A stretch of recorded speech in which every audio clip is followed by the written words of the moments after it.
Welcome to the stream. We are going to be discussing aliens, UFOs, the paranormal in general, and how it's real and how it's around us at all times.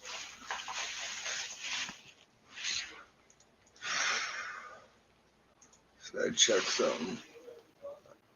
Okay, yeah, we're good. Sweet.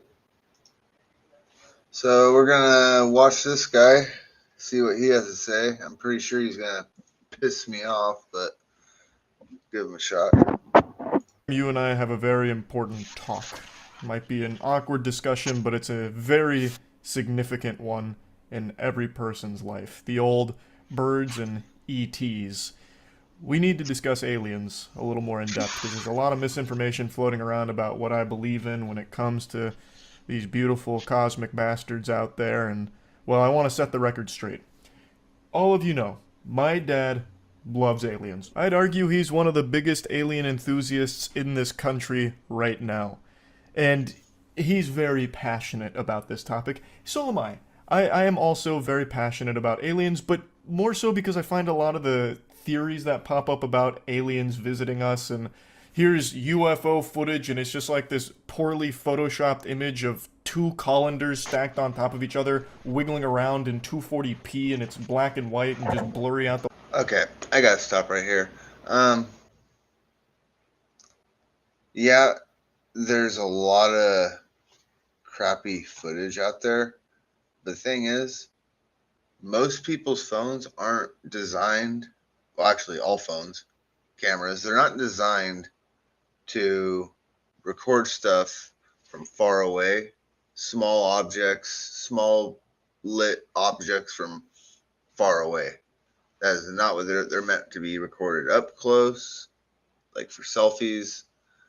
And anyway, so yeah, a lot of the footage out there is not great, but there's a lot of great footage out there. And the good footage that does get put out, it's either too good, so it must be fake, or it's crappy and it must be fake. Either way, you're damned if you do, and you're damned if you don't. That's cool that his dad's into it and everything, to the UFO phenomenon. Sounds like his dad's a believer. Sounds like he's not. He's probably never had an experience. So with that said, I'll just keep it going. The wazoo. They're like, no, it's real footage of a UFO flying around. Like, I laugh at that kind of stuff. Or, like, the alien bodies that keep being discovered. Like the fucking potato alien from 3 days ago, where people were convinced there was an alien in someone's garden because they had this, like, interdimensional cosmic abortion that just plopped into their garden. They're like, look, finally, irrefutable proof to convince all the doubters. We got an alien body. And it just looks like a shriveled up mushroom with nipples on it.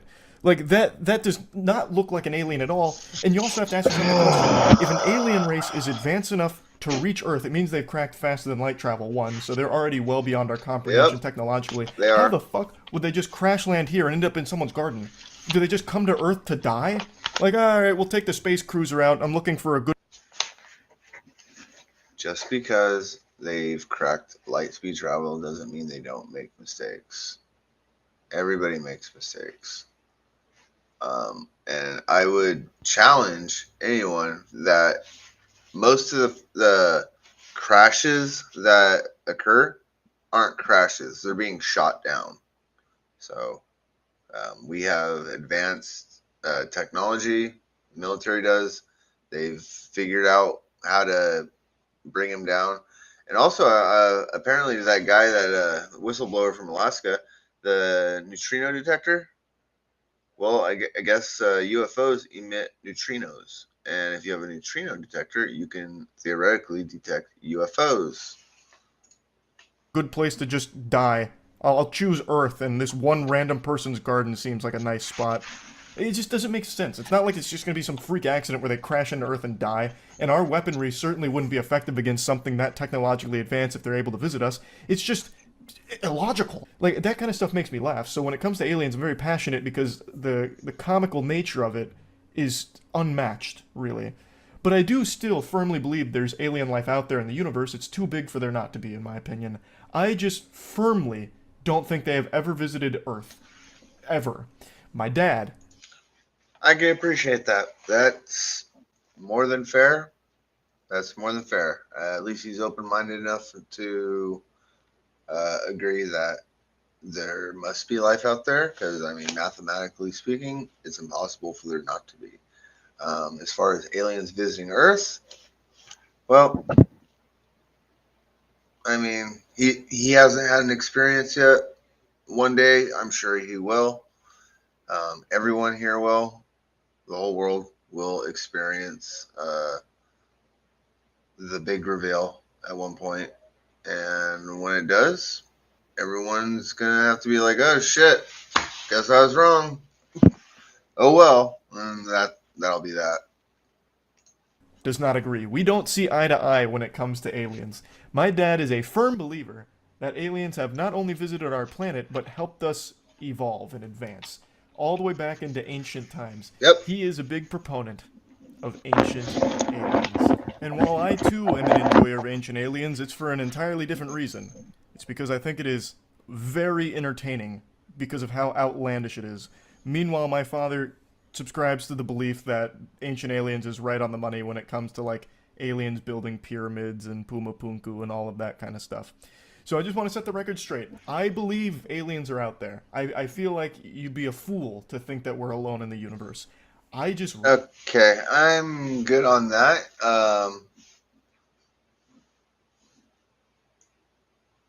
I am good on that.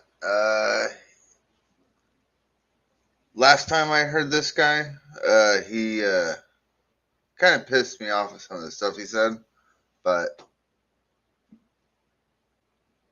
we're good now. I'm gonna move on. I was just curious about what he had to say on the subject because I think he's a great talker. I think he seems pretty smart. So, figure I'd give him a shot and see what he had to say. And basically, we're at the point where he believes that aliens do exist, but they're not here. Okay.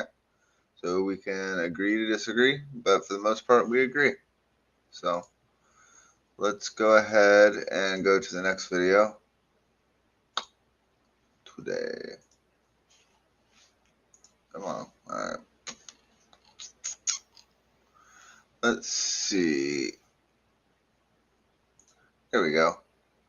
What do our ancient history and indigenous cultures tell us about our current interpretation of this phenomenon? Oh, massively different. So there are good sides and bad sides as we would perceive it nowadays.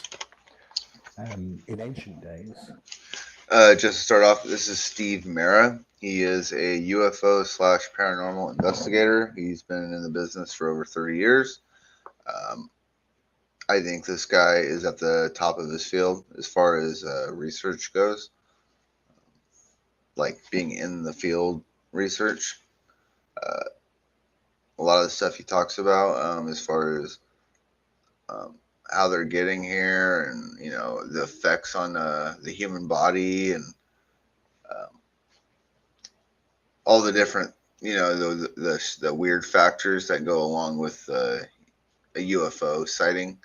I think he's pretty on the money, and I think what he says is very important. And I think more people, if you're interested in the subject, you should definitely give this guy a listen. He has a bunch of videos on YouTube. Again, his name is Steve Mera. there was a lot of sacrifice. There was a lot of. I don't know if you even want me to tell you this. Okay. In ancient days, there was a lot of sacrifices, a lot of blood worship. In fact, even Stonehenge itself was a sacrificial altar. Yep. But the ancients were heavily involved in the worship of serpent gods. They were kind of the first guys on the scene. The research can only go back to about 700 BC. So this is no new phenomenon. But serpent gods would tend to be the first guys on the scene. And a lot of the ancients associated themselves with the worship of that and the sacrificial, all around the planet. However, the other side of this was that they knew and were given information how to converse with the And how to do that was a process. And that process was really only given to the highest, the high priests, the pharaohs, the kings of old. And it was a secret. And that secret has been cherished and guarded for thousands of years. We know that the process of frequencies, resonant frequencies, in certain locations, under certain conditions, seemingly takes the light body, or the second part of ourselves, which is the physical side to us, which we consist of two parts, and the spiritual side of us, you can call it what you will, but there have been different names in the past. I think the Egyptians referred to it as the light body. In fact, the wording light body is called the car. And you actually think, well, where did we come up with that name for a car? I mean, what is a car if it's nothing but something that transports you from one place to another? Think about that. So they were seemingly, or had the capabilities to communicate with this other reality. The Egyptians did it. They spent all their lives fascinated with death because they were fascinated because of communicating with these spirits, these entities, these gods, because they knew how to. They were given the secret information on how to do so. The same for the Mayans and the Aztecs and the Incas and all around the world. And we even find it in China and India, all doing exactly the same thing, same ideas, went around the whole globe at around about the same time. They had a different concept. They had a concept of understanding this phenomena. Yes, there were aerial phenomena in them days, as well as light phenomena. They're still witnessed. Witnessed these things myself in ancient sites as I've travelled around the world. I've been to countless countries. And when you visit these locations, you realise very quickly some of them are still very much active. A lot of them were self-destroyed. It would seem that something took place thousands and thousands of years ago in the belief of who they were communicating with, and then suddenly they didn't want to communicate with this thing, so they destroyed a lot of their own temples and so on. But those that do survive, resonant chambers, certain temples around the world, things that you don't tend to go and visit very often, they are still very much active. I've witnessed phenomena for myself. I've communicated with it. Sometimes the two do converse in a language I do not understand. I've witnessed it. I've seen it. I've recorded it.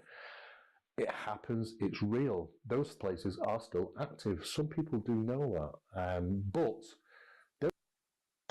This is the first time I've ever seen or heard him say that he's actually communicated with um, these entities or the others, whatever you want to call them. From what I've gathered, he was just a researcher. So hearing this for the first time is kind of cool. He has responded to a few of my comments online, and some of the stuff he said really resonated with what I was feeling and getting from the situation.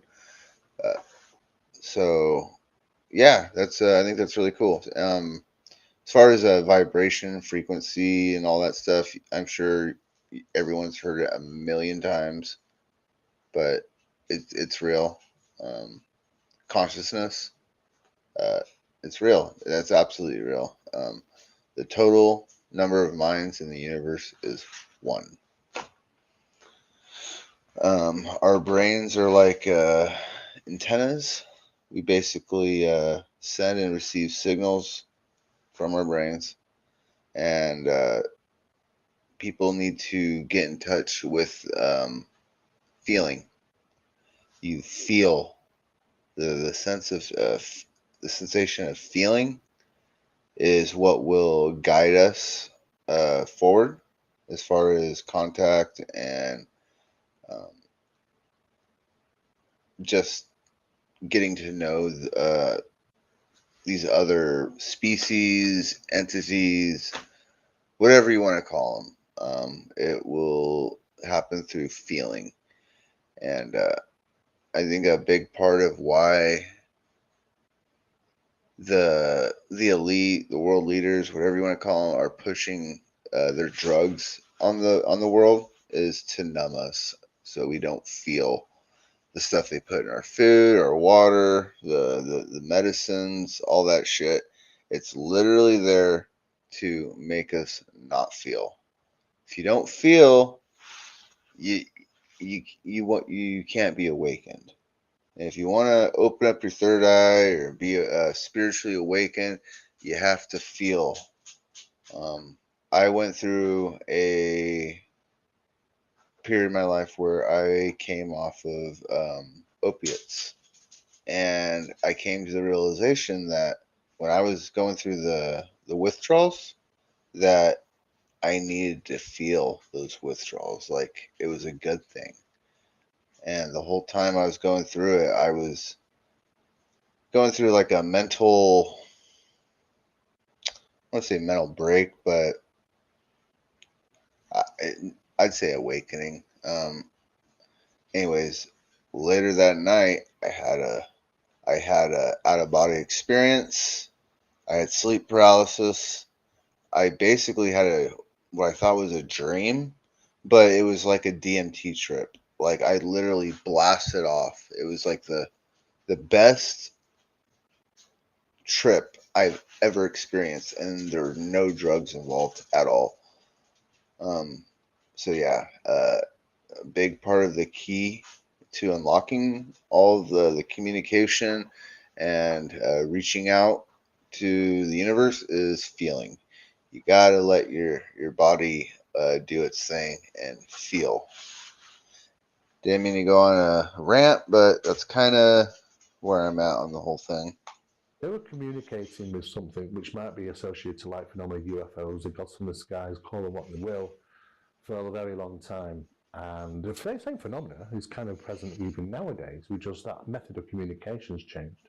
Actually, I want to connect what you just said to the present day phenomena, and I'm wondering if there's a dark and a light side to it as well. There's a split in the community. Some say follow the light, every being is benevolent, and some say no, and you can get lost in it. There are there's light and darkness, good and bad, and everything. And that's one of my big questions about the whole phenomenon with our visitors is how do we know who's the good guys and how do we know who are the bad guys? I know things shouldn't be so black and white. That's not how the world works, but that is the fundamental question that we need answered because they're asking people to basically just believe that everything's going to be okay and that we can trust these visitors when they do show up. And that's asking a lot, and I think a big part of a big part of that whole thing, as far as knowing who's good and who's bad, is going to be based on feeling. Again, feeling, just being able to feel um, the good versus the dark.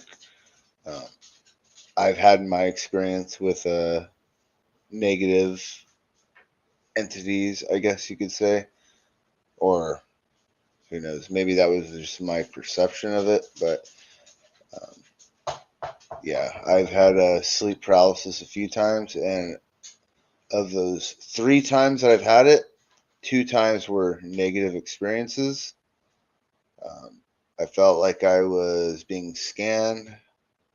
I was very frightened. It was the most frightened I've ever been in my entire life. It was like the fear you feel when you're a child in the dark and you think there's a monster in your closet. That kind of fear. Just deep seated dread, fear. The last time I had it, though, just when I was going through all that stuff that I just mentioned, um, that it had a few scary moments, but for the most part, it was very positive. By the time it was all over, I wanted to go back to that. I wanted that to happen again. It was so incredible. As soon as I snapped out of it, I was like, no, more. I need more. Give me that. I liked it. You know, like a typical addict. Um, anyways, yeah, I think the whole idea of good and bad and light and dark, it um, light and dark is everywhere. I mean, you can't have light without darkness. You can't have darkness without light. They're two sides of the same coin. And as far as our alien visitors, that's the part that I am trying to figure out. One day, I am going to eventually have an interview with one of these things. I know, as crazy as that sounds, when I started having my contact experiences, I let him know from the very start my intention was to get them on camera and have an interview and ask some very basic questions on camera for the world to see, because showing up in a bunch of ships and just revealing themselves, that's not the way to go about it. If you're really serious about revealing yourself, you got to do it in baby steps. And I think doing an interview on camera where the proof's in the pudding, like literally I can record them, touch them, feel them, shake their hand, inspect them with the camera, every inch of them, so you can see it breathing and all those things, like as much data as you can possibly get on a camera. That would be the way to go, because people aren't going to be, they're not going to be prepared to deal with ships just revealing themselves. Even myself, I know that aliens are real and they're here all around us. And even knowing that, when they started engaging with me, I still had a moment where I freaked out, because it's like once your mind realizes that it's all real, then your mind starts working and you start freaking out. And then there's not much you can do about it except just breathe and just, get through it. But yeah,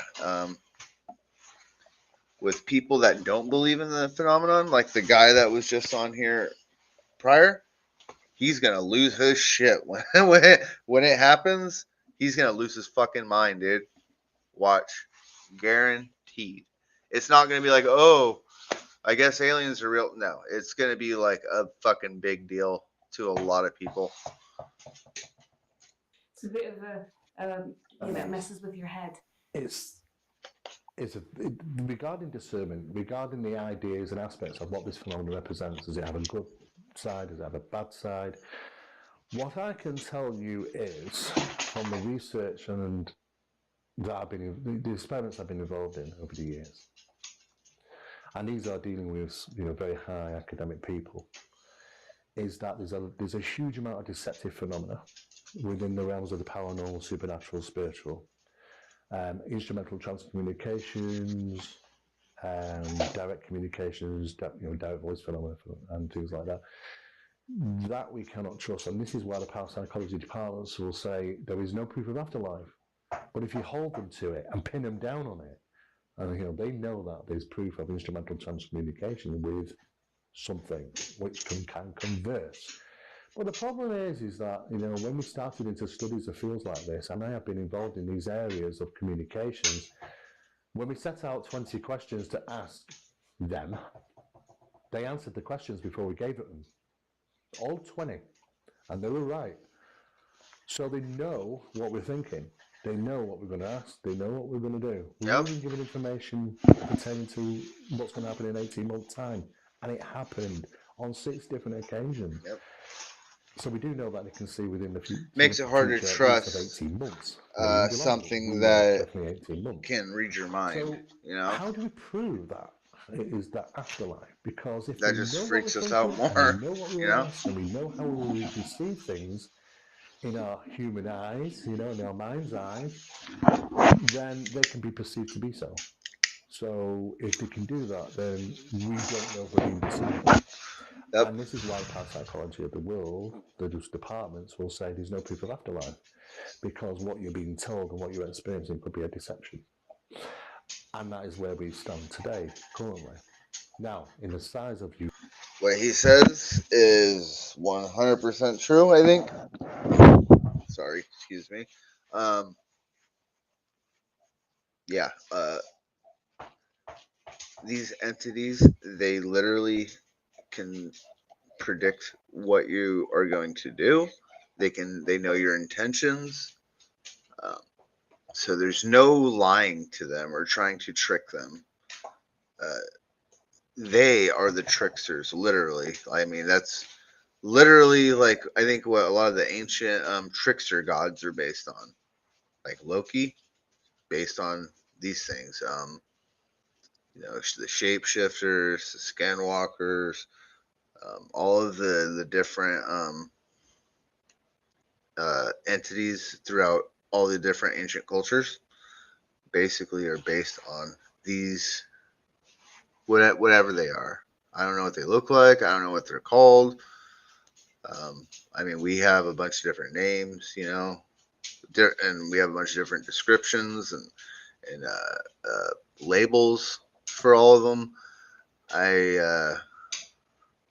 I'm not too sure if any of those are the real deal because I've never seen one face to face. But I don't think we should go labeling things until we know, what we're dealing with. So, anyways, what he's saying is true. I've had my share of trickster type moments when dealing with them, which made me uneasy and less trusting. But I've also had experiences where it was more positive and it wasn't like a trickster. I felt at ease. So there's definitely some type of conflict, or no, that's not the right word. There's something going on, and I don't know if it's the same thing or if it's multiple like entities coming at me, and one's doing saying one thing and one's saying the other. I don't know if that's the case or if it's all just the same one thing and they're just fucking with me. I don't know, but all I can tell you is they are real. I'll leave it at that. Ufology, which is no different. It's absolutely no different because the first aspects of communication with entities, which are allegedly extraterrestrial in origin, wasn't a UFO event, it was a paranormal event. Mediumship circles, seances. The metaphysical societies of Germany, which turned into the real society. The contact information coming through the Aryans and passing it through to certain offices, which were utilising that by scientists creating what they were told to create, anti-gravity devices and so on and so forth.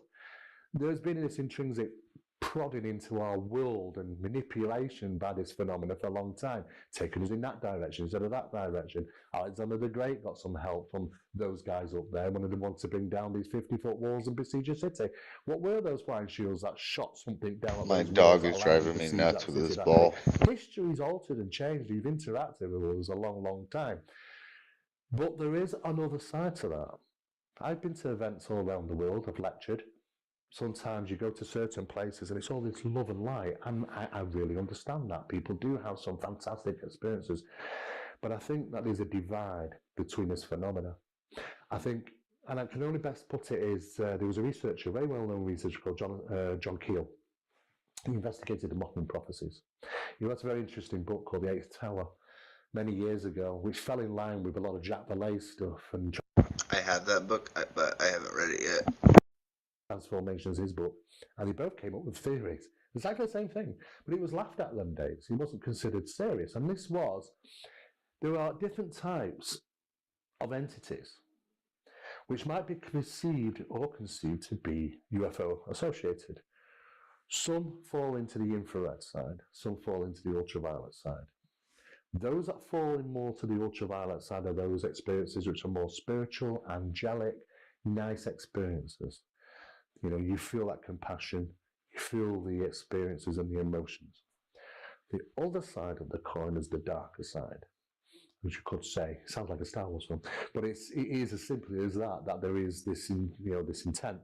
And those are on the infrared side, or those that kind of aren't good experiences. So all we've got to do is look at the Kalaris UFO incidents from 1977-78. these lights were being fired down. These objects came from the sea, of course, like they do many times, because what people think is when you think UFO, you go up. And what you don't do is go down, because the UFO phenomenon is really more associated to the ground than it is ever been the sky. But just people, that's just a modern concept. It's the sky phenomenon. However, these lights were coming down from these objects, penetrating buildings. People really just couldn't get away from it. There was no escaping it. It was hitting them whilst they're lying in bed sleeping. Hit, paralyzed, puncture marks, up to 7 to 9 different puncture marks on them. The iron was taken from the body, of course. There's a good reason. They've been doing this for a long time, this evasion to iron, and they do these things a long time. However, this was not a good experience. People died. People got sick, ill, and died. And exactly the same thing happened some years later in India, and they tried to cover it over and tried to say it was a swarm of bees. Apparently, it was a crazy idea, but exactly the same thing in a small village, which wasn't police, wasn't military, didn't have no military presence, and exactly the same thing. There was these agendas that happened. I mean, we got to even talk about the mutilation phenomenon. The cattle mutilations, the animal mutilations, and God forbid, the human mutilations, which is really a taboo area in this subject. But it's true. It does happen. I was invited. Yes, the cattle mutilation phenomenon, 100% legit. It's real, and it fucking freaks me out.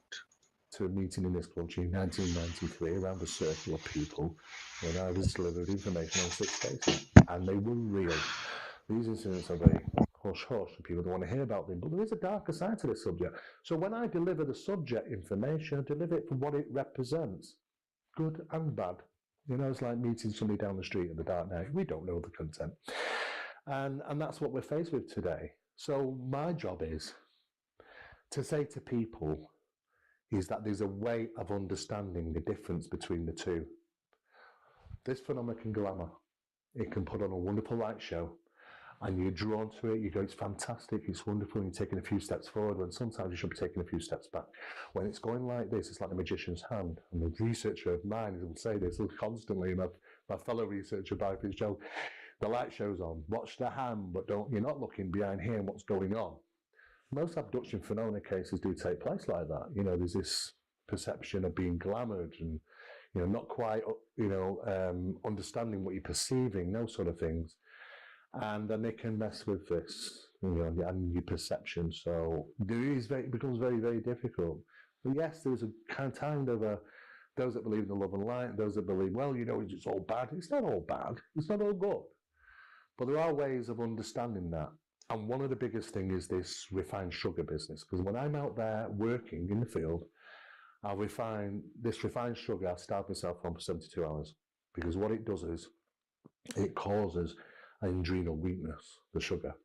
So in other words, what that's doing is disconnecting you from your fight or flight response. So, when we have all those, it's exactly the same with the paranormal. When we're suddenly in a location and all the hairs stick up on your skin, that is your body telling you something. That old intrinsic survival sense is kicking. Now, what he's saying really caught my attention the first time I heard it on one of his videos. Because when I first started having my experiences, I noticed that the fight or flight kicks in really heavily when they start engaging with us. When I was having my sightings, and they were doing some crazy shit in the sky, so crazy. I'm pretty convinced that the military sent a jet here to investigate because about 15 minutes after they started doing this show for me, a jet started doing circles over our town, and I just had this feeling of dread. I got scared. I went right in the house, and I was like, I'm done. Anyways, I had a few more experiences that same month, or actually that same week, and I noticed every night at 9:30, sirens, cops, ambulances, the same time, 9:30 at night, every night for 2 weeks straight, almost like clockwork. And it's I had a theory that when they start engaging and doing stuff close to humans, it's like it kicks people's fight or flight in, and they don't even know it. Like I noticed people around me started going and like freaking out, fighting with their spouse. People just started acting a fool in the streets, and it's like they don't even know like why they're acting that way. And I really think it's because it's like when not all of them, but some, when they come down and engage humans, it's like they're emitting some kind of frequency, and it fucking flips the switch on us, and we all start fucking going into fucking chaos mode. Just a theory. It's just something I noticed. Um, Take it with a grain of salt. But yeah, I just thought it was really interesting that he brought this up about fight or flight. Eating sugar so that way that your fight or flight is more sensitive to keep you alive in these kind of situations. Anyways, yeah. Kicking in and saying, "Uh-oh," just because you can't see it, hear it, feel it, doesn't mean it's not there. Oh, And sometimes something is there. And your body, which is your skin, it's the biggest organ on your body, is going to tell you. But if you disconnect yourself from it, how are we supposed to understand if it's good, really friend or foe? It's there. That's what it tells us. That's why people have those experiences. In the paranormal, in the ufological, it's there. And people are forgetting it, getting crucified by the phenomena in some cases because they're so divided from themselves. What the body's trying to tell you is warning mechanisms. If you don't and you feel good, that's okay. But if you have those warning devices, it's take a step back. And we've learned to do that over the years. People need to not be disconnected. Unfortunately, the things we eat and drink is causing disconnection between us and that world. And we talk about the ancients. They weren't poisoned by these things we eat and drink and smoke or breathe these days because they didn't have it. They didn't have those things. So the body was more in tune with what's going on around them, much more than we are today.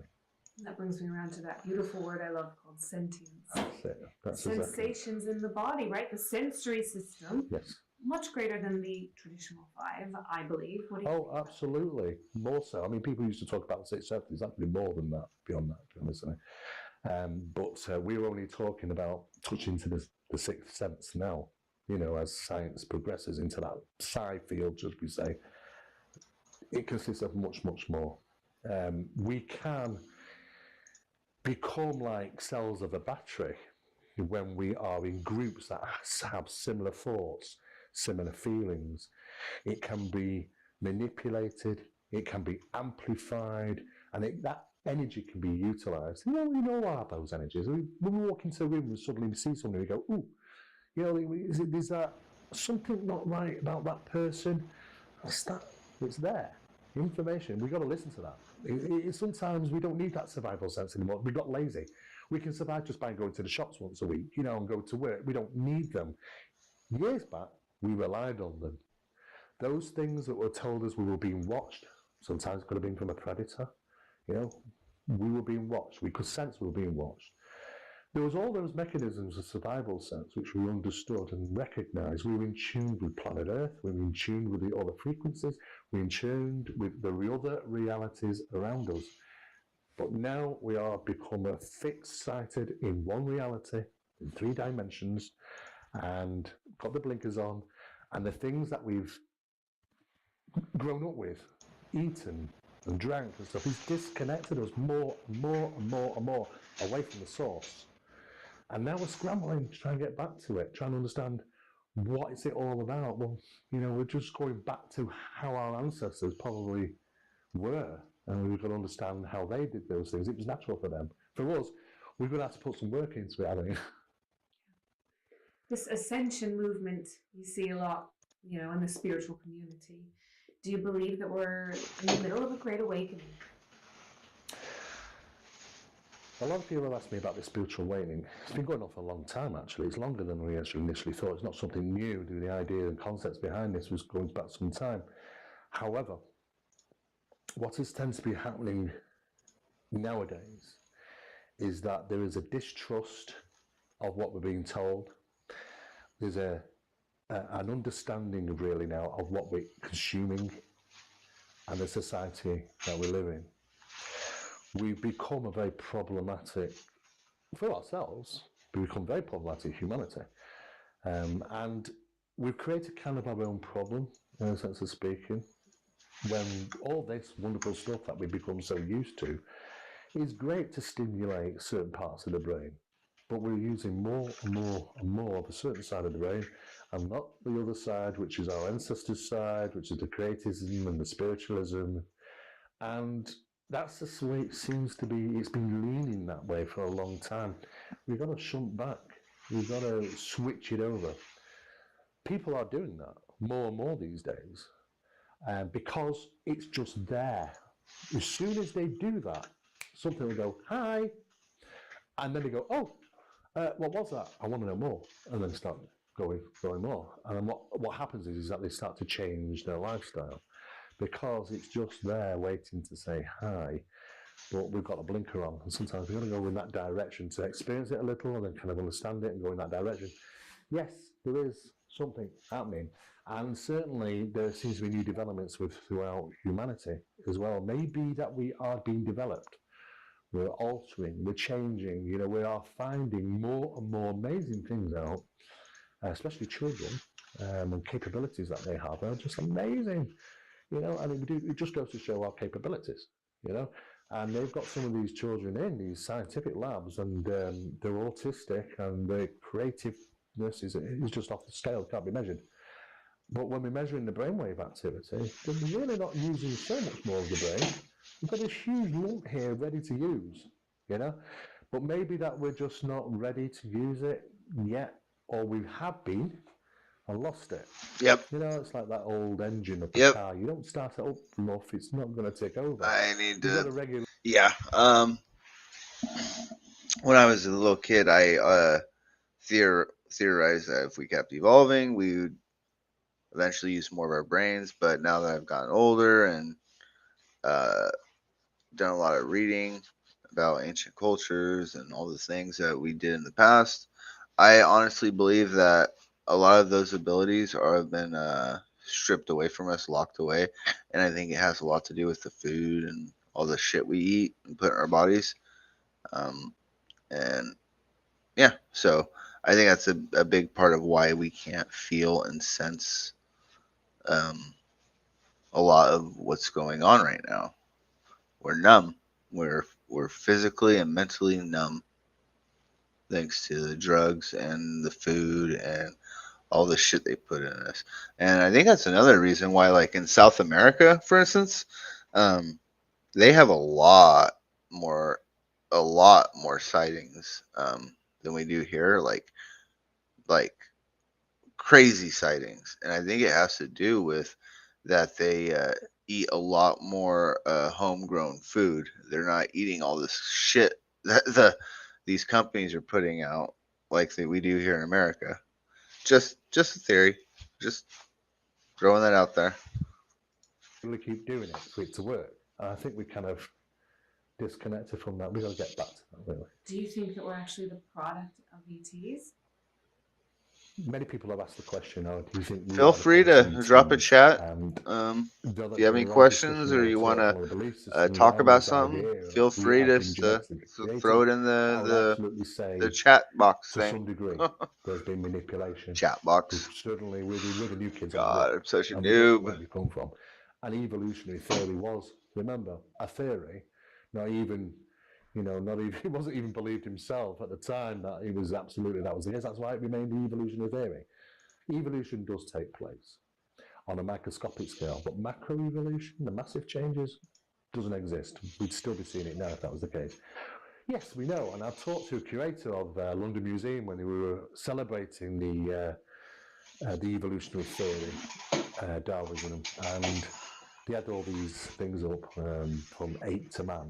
You may have seen these dummy things that they have on display, and they look wonderful. And I remember asking him quietly in the corner and saying, "You still running with that idea?" And he looked around and he said, "Well, until we got something better, yes." And that is kind of where we are at the moment. Until we have something better, yes. That means that they're not happy with it. It goes against the grain, and we know more now, than ever before to say, yes, we've got good argument to say that's not the case. Where did we come from? It would seem that we could say we just turned up from nowhere, with the capabilities that we have.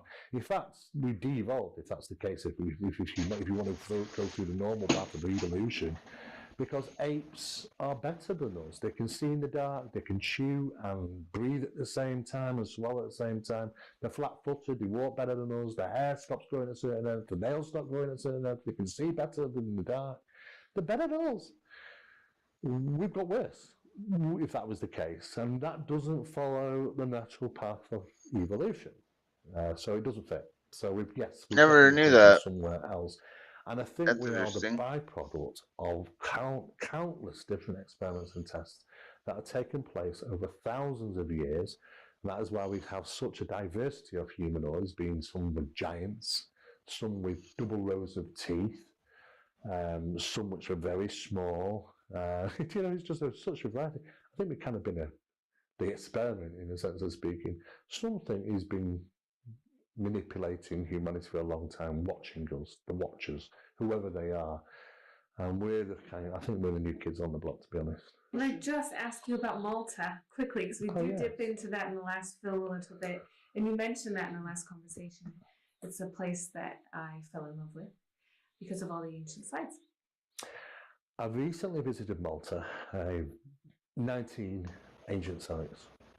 Like we do most of the world, we take certain measurements, alignments, those sort of things, kind of work out what's going on with the knowledge that we currently have, because we know that there's an intrinsic connection between some of these ancient sites and the passage chambers. I'm not fond of the word portals and stargates. I think it's very science fiction. But I don't know any better way to explain it, that there is some type of doorways that do go somewhere else. I had the option of actually going through one time, and I tell you, there's no way I would. I was absolutely petrified at the time, so there was no way I was going to. That was in an underground location, ancient location in Ireland. Malta is not much different, really. It has its own wonders there. Ancient sites which are built by big question marks, because whoever built them didn't live there. There was no ancient civilization in Malta. Nothing ever found. So whoever went there made these massive megaliths, 100 tons, some of those rocks. Is a mystery. We don't know where they came from. But it's the alignment to the sun, because we thought many years ago, in solstices and equinoxes, isn't it fascinating that they align for the sun? So at those times, the sun passes down those chambers into the central chamber. That wasn't purely by chance. The sunlight reaches a certain frequency known as terahertz frequency.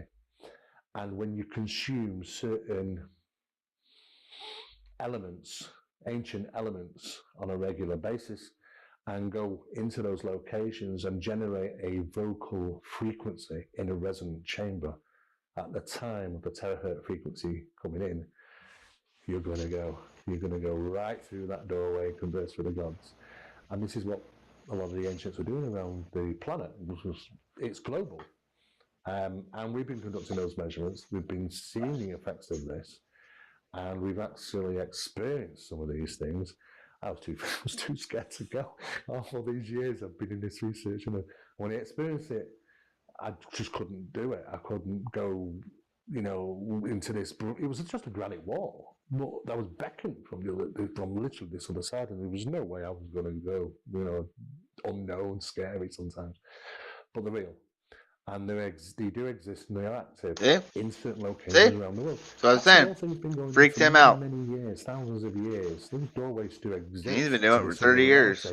Those other realities might be something to do with the consciousness between us and these other beings, being them in the UFOs, being them spiritual, whatever you want to call these things that you might interact with.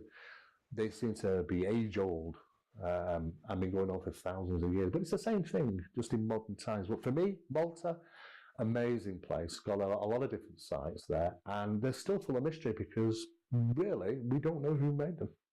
So if I tie that all back into what is the most cutting edge piece to this puzzle, Can you tie that up in a succinct final soundbite? Cutting edge piece of this. Yeah, Right, okay. we're gonna just Right. wow. Let's Yeah, okay, here's some. What's the meat? I'll give you some meat. There's a meat on the bone. There is some cutting edge research that's taking place regarding this field that people aren't talking about very often, and that is that we now have the technology to understand how this phenomenon is interacting with planet Earth. We've had this message for many years, look after planet Earth, look after. But it seems to be this total one-liner that comes from all these contact experiences. Not so much about whether caring about us, because we war against each other and we don't seem to be too bothered about things like that. But the planet, whole different ballgame. And why is that? Well, I think they utilise the planet. I think the planet's very special to them. Not only should it be for us, but it is definitely for them. The phenomenon seemingly is manifested in key locations around the planet. These are referred to as positive magnetic anomalies, which can be measured by satellites in orbit now, utilising specialised pieces of software and equipment. And if you cross-examine the most significant UFO experiences ever on record against positive magnetic regions, 97%. That is an improbability of being a coincidence. It cannot be. So we put it to the test. We went to locations, isolated locations where positive, very potent, positive magnetic anomalies were taking place and witnessed this phenomenon manifest close encounter style. There was nothing there when we got there. And it was only when we actually put the cameras in the trunk, boom, this thing appeared. Huge thing appeared with lights on it. And it blinked out, it communicated with us, and they're all experienced. Somebody on Reddit told me that if I put the cameras away, that they would reveal themselves more. And boy, was he right. I had my cameras out for like the first week, and I was getting a couple things here and there. Literally, the moment he told me to do that, like I was outside, and I was like, okay, turn the camera off, put him in the house, and sure as shit, literally as soon as I came back outside and looked up, it was incredible. It was mind blowing. So maybe only lasted maybe 30 seconds, but it was enough to say, yeah, we're on the right track here with the research. And those locations were first recognised by the US government in 1982. As far as we know, they were investigating 7 magnetic anomalies, major magnetic anomalies, and then in connection to the UFO phenomena. These things are manifesting. They appear in those locations and go about their business, and then sometimes they come back to those locations and disappear. These little key locations all over the planet, where they materialise and dematerialise. So the whole aspect of travelling the distance of space has kind of gone out the windows. We also see those exactly the same magnetic anomalies around the sun. People are always wondering what all those things around the sun that the so-called satellites are filming by NASA. Well, they're objects, they're UFOs. It's the only thing we can conceive them to be. But magnetic anomalies around stars are tremendous. You think the ones about are high on Earth? There would be perfect ways to jumping across the universe from one star to another. So you wouldn't need the linear passage of travelling the thousands and thousands of light years. And that's why our scientists say it's improbable we can't travel the distance of space. It's too far. We don't need to. So very, very simple. And it could be exactly the same thing on planet Earth. And this is what we're trying to find. When this stuff manifests, when a UFO manifests in a key location, something has to be taken out of that location. 2 things can't exist in the same space and time. The gravity, they leave a gravity well. They appear, and what seems to be is a gravity well for usually around about 48 hours takes place, which is measurable. You can measure it on time displacement equipment, and you're getting it might be only 18 milliseconds. But how can you have that? Should improbability, unless little miniature black holes exist.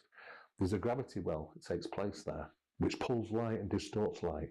And if you set up equipment and you're quick to get to those locations, you will find that you can distort the light through the effects of the gravity well, which is present. You can't see it, you can't feel it, but it's there and it's measurable and countable, which means we can get into a whole new area of research now, because we know that these things can just disappear and reappear. They have capabilities of opening a door and jumping through to somewhere else, maybe their reality, who knows. We do know they can do the opposite and suddenly appear from nowhere. But when the effect around them is measurable, even on plants, it's known as biological traumatology. It affects plants when UFOs come down to the ground. And what was very interesting is that a paranormal case, a poltergeist case, where a mug disappeared and reappeared 96 minutes later. Is known as an apportation. It's an apport. We were lucky to say, okay, that mug, the lady owned 3 others. There were a set of 4 off the production line she'd bought in a shop not that long ago. We analysed this mug, the apported mug, against the real mug, and it looked like the same mug. They weighed the same, they looked the same, they are the same, until you put them under the microscope. And as soon as you put them under the microscope, they're not the same. That mug is not the same mug. That mug went through a dithermic reaction. And the information we obtained from the analysis on this, that dithermic reaction we'd seen before. Where have we heard that name before? When we go back to plant traumatology, when a UFO come close to the ground, when it's manifested, come close to the ground and affected the plants, the analysis on the plants, dithermic reactions, dithermic incidents took place in the mug and in the plants. So what we seemingly, that would mean that the manifestation of a mug in the paranormal field and the manifestation of a UFO close to ground utilising the very same physics. And this is why it ties the paranormal to ufological, just as it would do in bedroom visitations of a dark shadow in the paranormal and you cannot move, or small entities from UFOs and you cannot move. You know, the more you look into this, you'll see that UFOs is just another aspect of paranormal phenomena. That is a perfect place to end because we've come full circle to Full that circle. holistic approach, Yeah. which is so essential. That's the science side. That's the nitty gritty stuff. As kind of, we've got new areas to research now. We don't just have to sit here. We can go out there. We do know that these key locations exist. We've been there. We've seen them manifest. We've interacted with them. We've photographed them. Sometimes they won't allow us. Sometimes we do. They know we're there. You know, but we're getting closer. Absolutely. We need to keep going with it. We do. And that's Thank a whole you. aspect to it. So. Thank you so You're much, welcome. Steve Merritt. Unbelievable source of wisdom and knowledge. I Thanks really very much. Bravo. appreciate your time. Bravo. And, you know, sky's the limit. Let's get out of our own way. Well, we've got to just keep pushing forward, keep going, don't give up. The answers are there, they're right in front of us. Unfortunately, we're just not running in the right direction, you know. And if you want to get involved in that sort of thing, do so. Change your life. You can do it just by clicking a finger. A lot of people, when I lived in Taos, New Mexico, here's a term that would commonly be used: the poor man's adrenochrome. You're going to find that the cattle mutilations, they'll have some portion of the face gone. This guy is a Jewish Christian or Christian Jew. I don't know. I think he's born Jewish, but he's a Christian. Dude's got a lot of stuff going on upstairs. The dude's like a savant when it comes to like scripture. Anyways, this guy says a lot of he really digs deep when it comes to scripture. Anyways, and he made a video talking about cattle mutilations. First time I've ever seen him do anything like this, so we're gonna watch it and see what he has to say.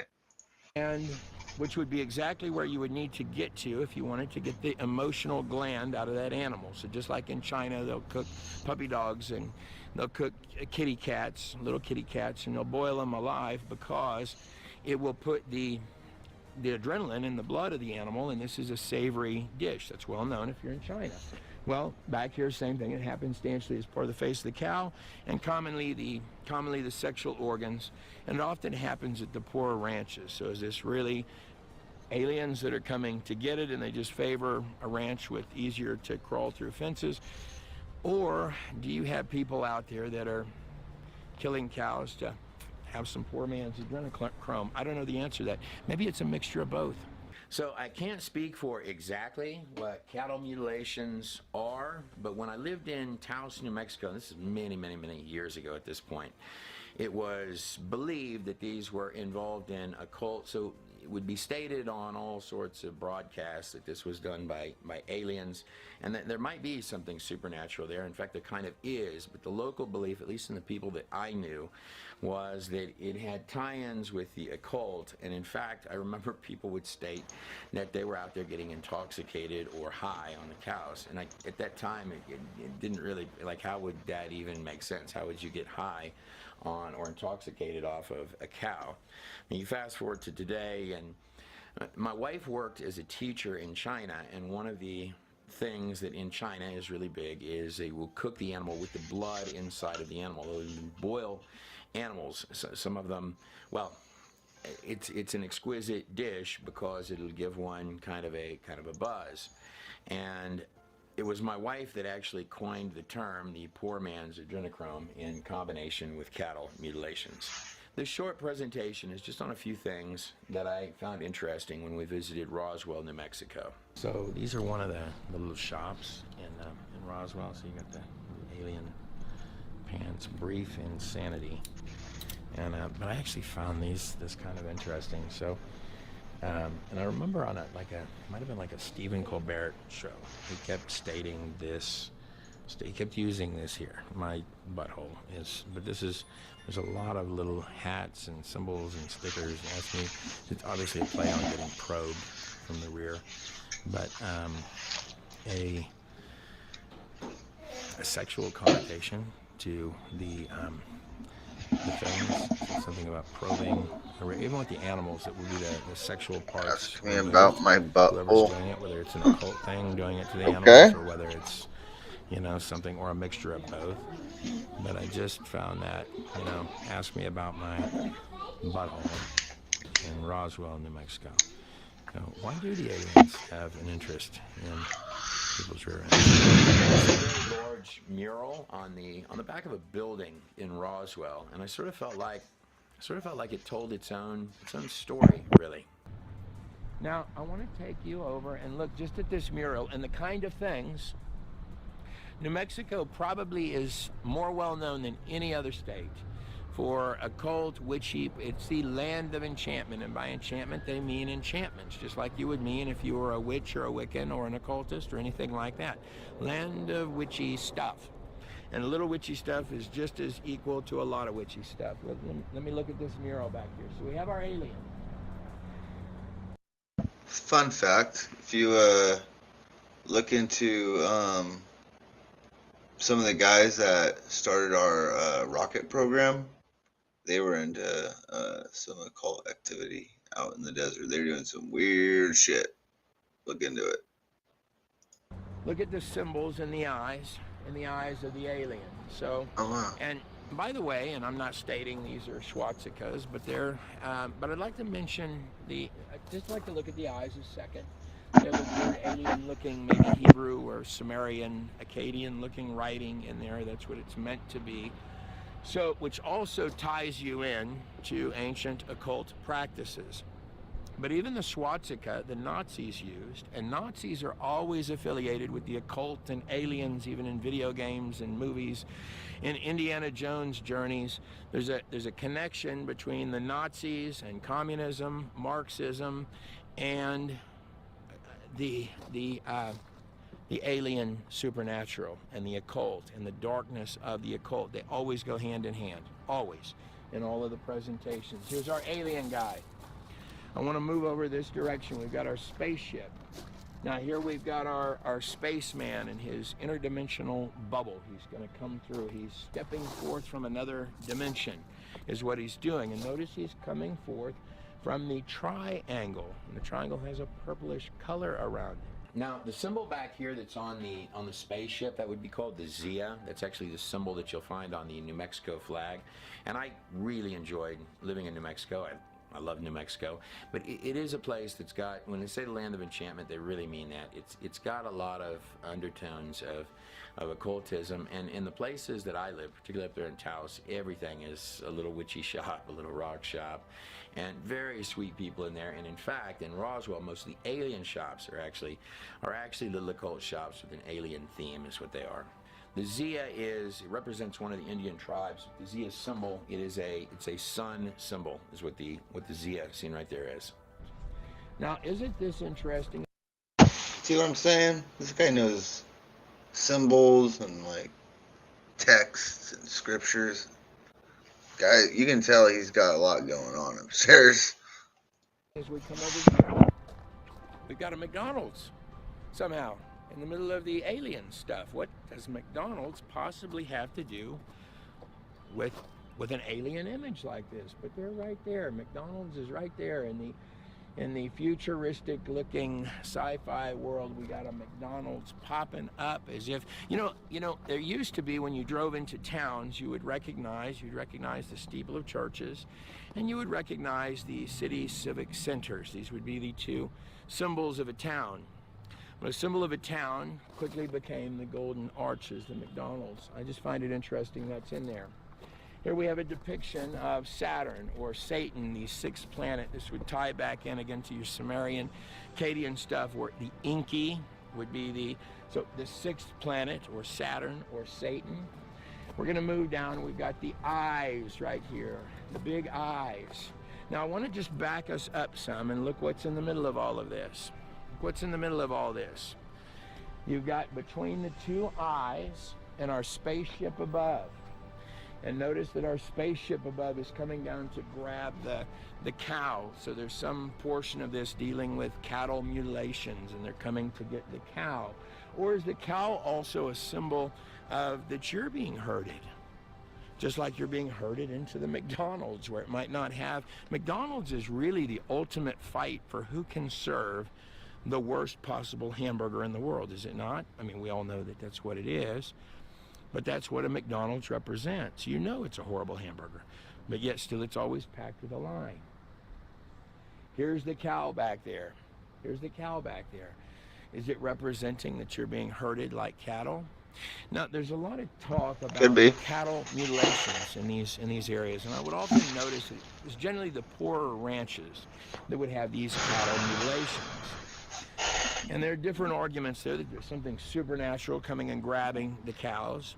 There's also those that believe there's a tie-in with the occult. A lot of people, when I lived in Taos, New Mexico, here's a term that would commonly be used: the poor man's adrenochrome. You're going to find that the cattle mutilations, they'll have some portion of the face gone, and which would be exactly where you would need to get to if you wanted to get the emotional gland out of that animal. So just like in China, they'll cook puppy dogs and they'll cook kitty cats, little kitty cats, and they'll boil them alive because it will put the adrenaline in the blood of the animal, and this is a savory dish that's well known if you're in China. Well, back here, same thing. It happens substantially as part of the face of the cow, and commonly the sexual organs, and it often happens at the poorer ranches. So is this really aliens that are coming to get it, and they just favor a ranch with easier to crawl through fences? Or do you have people out there that are killing cows to have some poor man's adrenochrome? I don't know the answer to that. Maybe it's a mixture of both. Maybe you have a demonic thing behind the scenes that just craves blood, and you have people that also like it too. I don't know. I lay those kind of things in your hands. I just know that in China, that's a savory dish, would be an emotional animal, and you want the adrenaline in the blood. I'm going to stop there with that. We're going to move to the next element of this. Notice that you've got the crystals, you've got the phases of the moon. These are commonly, first of all, the Lord made all things on this planet, this place that we're on, this, I'll just call it the earth, the way it's defined in the Bible. The Lord made all the things here, but your crystals and even the properties of these things. We're going to watch something else.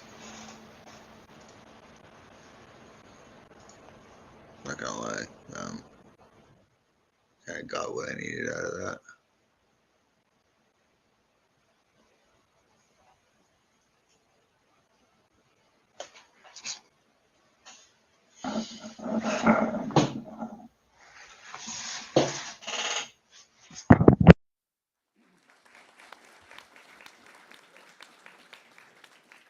Well, thank you so much, Gary and Peter, for having me, and thank you for that generous introduction.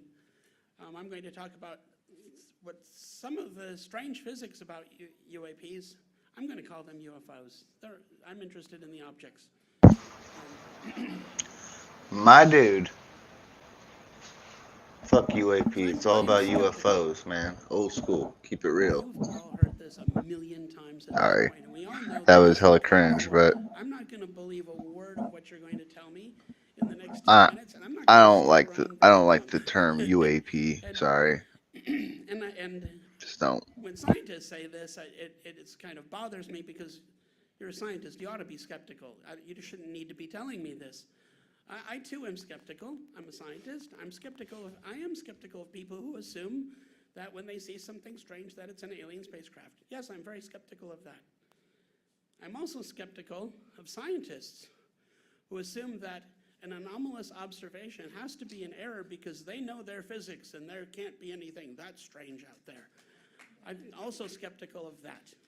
And this conversation usually proceeds to, Oh yeah. the We need UFO is more anomalous. No, scientists like it's him. impossible. We know our physics. Wave their cell phone around and this has come up many, many times. And it's rather surprising to me that these scientists believe that we know our physics when it is widely admitted that we don't know physics. We don't know have shit. a quantum theory of gravity.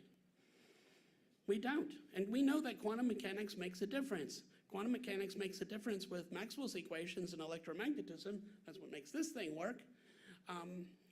You would assume that quantum mechanics will probably make a difference with gravity as well.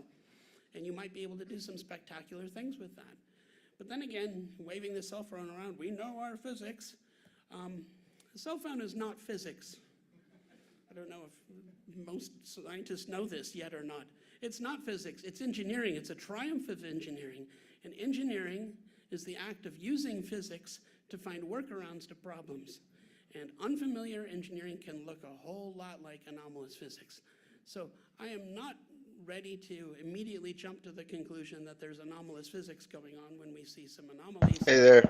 Welcome to the Or stream. inclined to think there's clearly some clever engineering. If you wanna Let's- add to what we're watching, if you have any suggestions, feel free to throw it in the chat. This is a horribly misused phrase.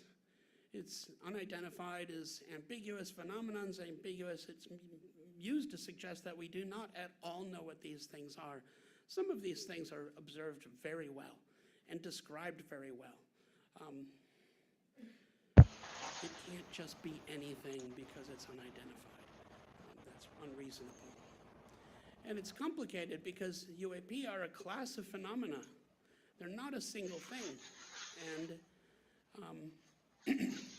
the taxa are unknown at this point. We don't know what kind of unknown things are out there. And we should expect there to be a lot of confusion when we really start digging in and studying this. There's going to be a conflation of hypotheses, going to confuse one type of thing with another. Just like people who are unfamiliar with birds might confuse a hummingbird with a hawk moth, which looks very similar, and they're very different things. So I have a recommended strategy that to reduce probability of error, we need multiple independent display I might pieces be of switching it up to something else astronomy, here in a many bit, different but instruments, I many thought this was these multiple interesting. observation points. It's a And real independent scientist coming observing forward groups. We talking already see about examples of this from the science. So Avi and Beatrix. And we need to divide and conquer the extraordinary hypotheses. You can handle this by focusing on less controversial aspects of one of these hypotheses and drilling down and slowly getting to that point. And then we need to remain agnostic with respect to the hypotheses. Keep them on the table, and let's focus on characteristics. What characteristics are we observing? What is the phenomenology? Especially those characteristics that have implications, relevant implications for particular hypotheses. That's helpful. So I'm going to talk a good bit today mostly about characteristics of UAPs related to physics. We have from the ATIP program, we have the 5 observables, 5 plus 1 really. Positive lift, sudden and instantaneous acceleration, hypersonic velocity without signatures, transmedium travel, low observability or cloaking, and biological effects. biological effects.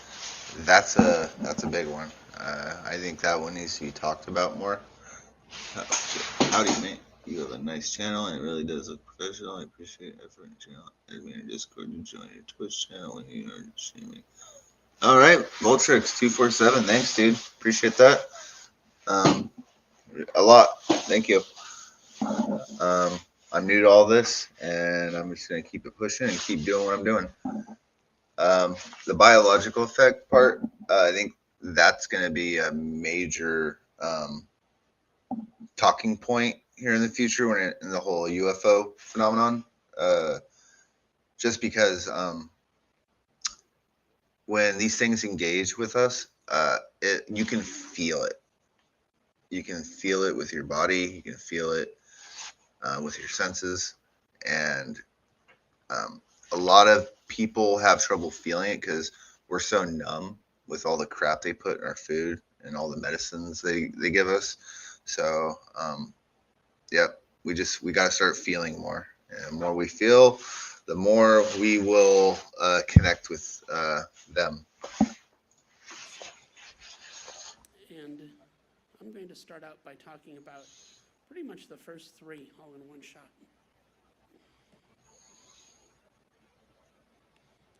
And Gary mentioned the first paper that I wrote on this. I was interested in looking at some of these new cases, especially the Nimitz encounter. And I found it fascinating that my graphics isn't quite working here.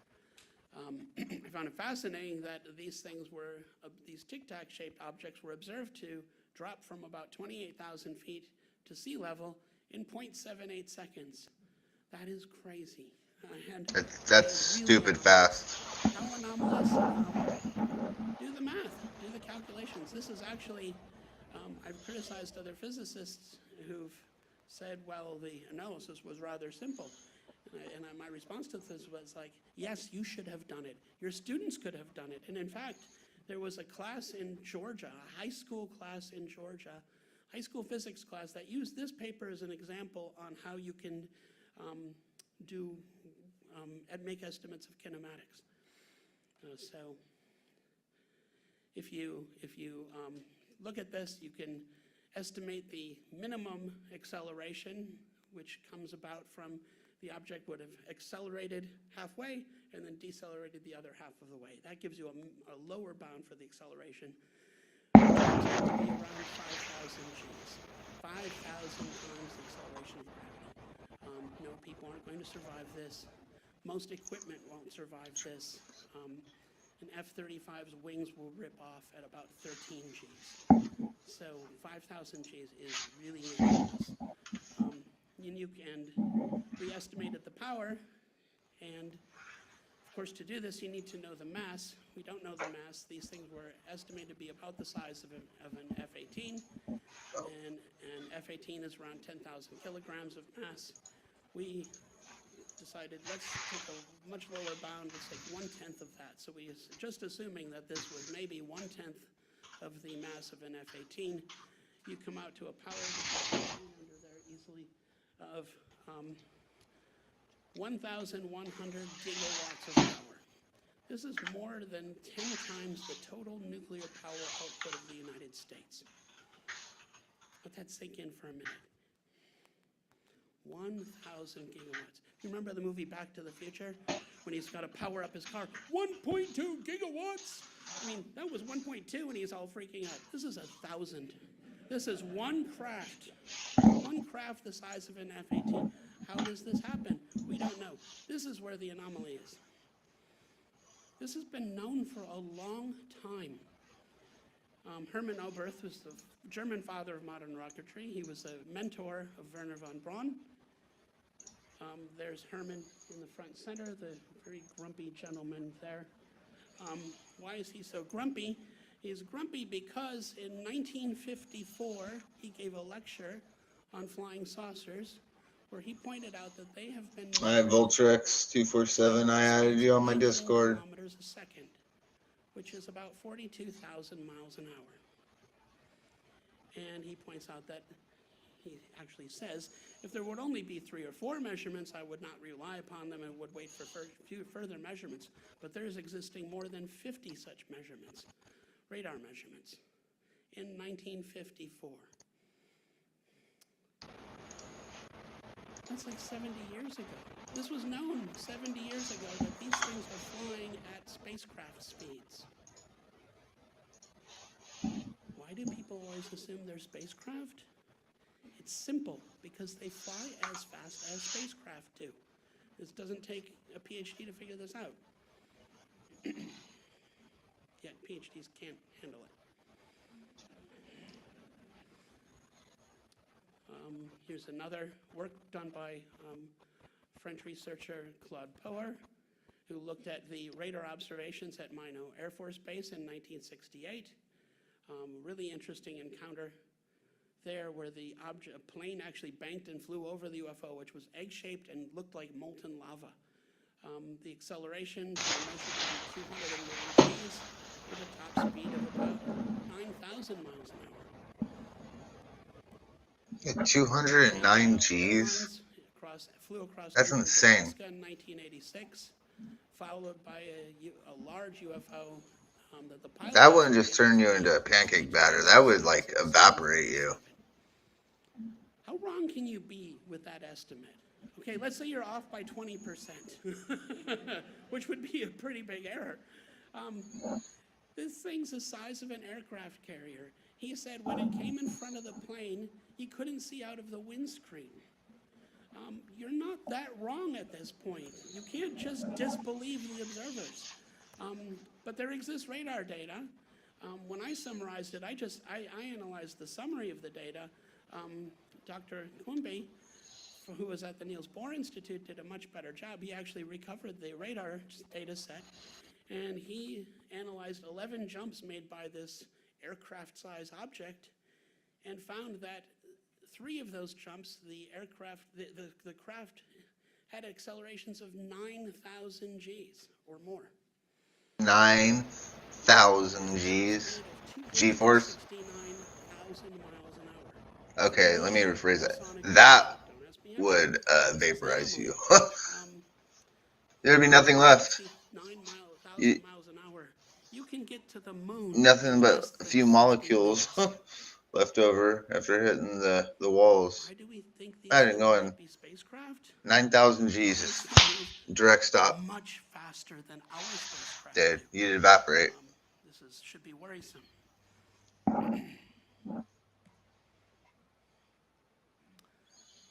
These exhibit extreme accelerations. They've been tracked at hypersonic speeds in air many times. They do not make, I'm running off the bottom of the screen there, they don't make sonic booms or fireballs, which you would expect, so something very strange is going on. And one thing that's almost never mentioned is there's no energy deposition when they stop. This thing drops from 28,000 feet to sea level, getting up to about 42,000 miles an hour in the middle, and then stops. Where did all that energy go? Well, first you worry about where it came from, but where did it go? Energy doesn't just disappear. When this thing comes to a stop, there ought to have been an explosion. And given the amount of power that it took, you can estimate how big that would have been. Should have been an explosion with about the same amount of energy as 250 Tomahawk cruise missiles simultaneously blowing. That's what should have happened. Jeez. What's going on? We don't know. But I treat these all as clues. These are clues to be used to figure out how these things work. Yeah, these things are moving so fast. Now, I mentioned that they're going spacecraft speeds. With no friction. Really remarkable. They just, so here's yeah, left is a plot it's of insane. ship speed under constant acceleration. If you accelerate at 1,000 Gs, When you see one of these things zip by you, to 90% like the within a speed couple of light hundred in feet, 17 it's a sight to see, I'll tell you You can what. get up to 90% the speed of light in less than a day if you can maintain that acceleration in space. That's at 1,000 Gs. The Tic Tac case. I mean, they weren't going in this fast, but they were still going pretty The fast. JAL Airlines case was 10,000 Gs. It was pretty impressive. At 10,000 Gs, you can get up to 90% the speed of light, much, much faster. How far can you go this way? Well, once you're traveling close to the speed of light, relativity kicks in, and so for the traveler, you can traverse great distances in short periods of time. For us, homebodies who stay at home, it'll take years and years and years for them to get somewhere, but not for the traveler. Time dilation. So the plot on the right shows you how far you could go and how fast. So at 2,000 Gs, you can get to Proxima Centauri in about 3 days, the nearest star. You could, at 10,000 Gs, You can test this yourself within 50 light years, really easily. in less than a day. Jeez. It's a day trip. Just driving in a car really fast, you can start to notice. When I had my old car, it was really fast. I did 175 miles an hour in it, and we were cruising at that speed for a whole mile to see how fast we could do a mile in. We did it in like 23 seconds or something like that. Anyways, going at that speed, when you fly by like other cars that are driving, it literally seems like everything slows down. It's really cool. Like, yeah, don't do it. It's dangerous. But I'm just saying, like, you can test it yourself. Like, literally, you're going so fast. Even though these cars are also going the same direction, they're going like half my speed, and it literally feels like you're slowing. Like everything just slows down. Anyways, From a star 50 light years away to Earth, for you. For the rest of us, it's 50 years. It's possible. And we know this from physics, because we know our physics. Yet the people who know their physics don't believe this is possible. There's a strange thing going on here in the minds of some people. Not only do these they don't like the idea of them, they would make excellent the scientists, the ones that are all the naysayers. They don't like the idea of them. They don't like the idea of not knowing what's going on. They don't like not being able to explain to people what's happening and how it's happening. They're used to being the smartest people in the room, and all of a sudden they're out with their dicks in their hand. They don't know what to say. They don't know what to say. Like, that's basically what's going on. And a lot of these scientists, they're just, like I said, they're used to being the smartest person in the room, and they're used to everyone listening to when they talk. And now you have all these people, like regular people like me and you, just, asking really simple questions, and it's making them very nervous. This isn't the only aspect that's interesting. Luminosity, their luminosity is always puzzling. These things aren't landing in Central Park. I hate saying the White House lawn. It's so nationalistic, as if that's a great place to land. But they don't land in Central Park, yet they're bright. They fly all over the place with these bright lights on. They're not trying to hide. And when you look at this luminosity, they're extremely luminous. Here's 3 photos of very luminous UFOs. And it's hard to interpret these pictures because they're so luminous. Look at that. And the case on the left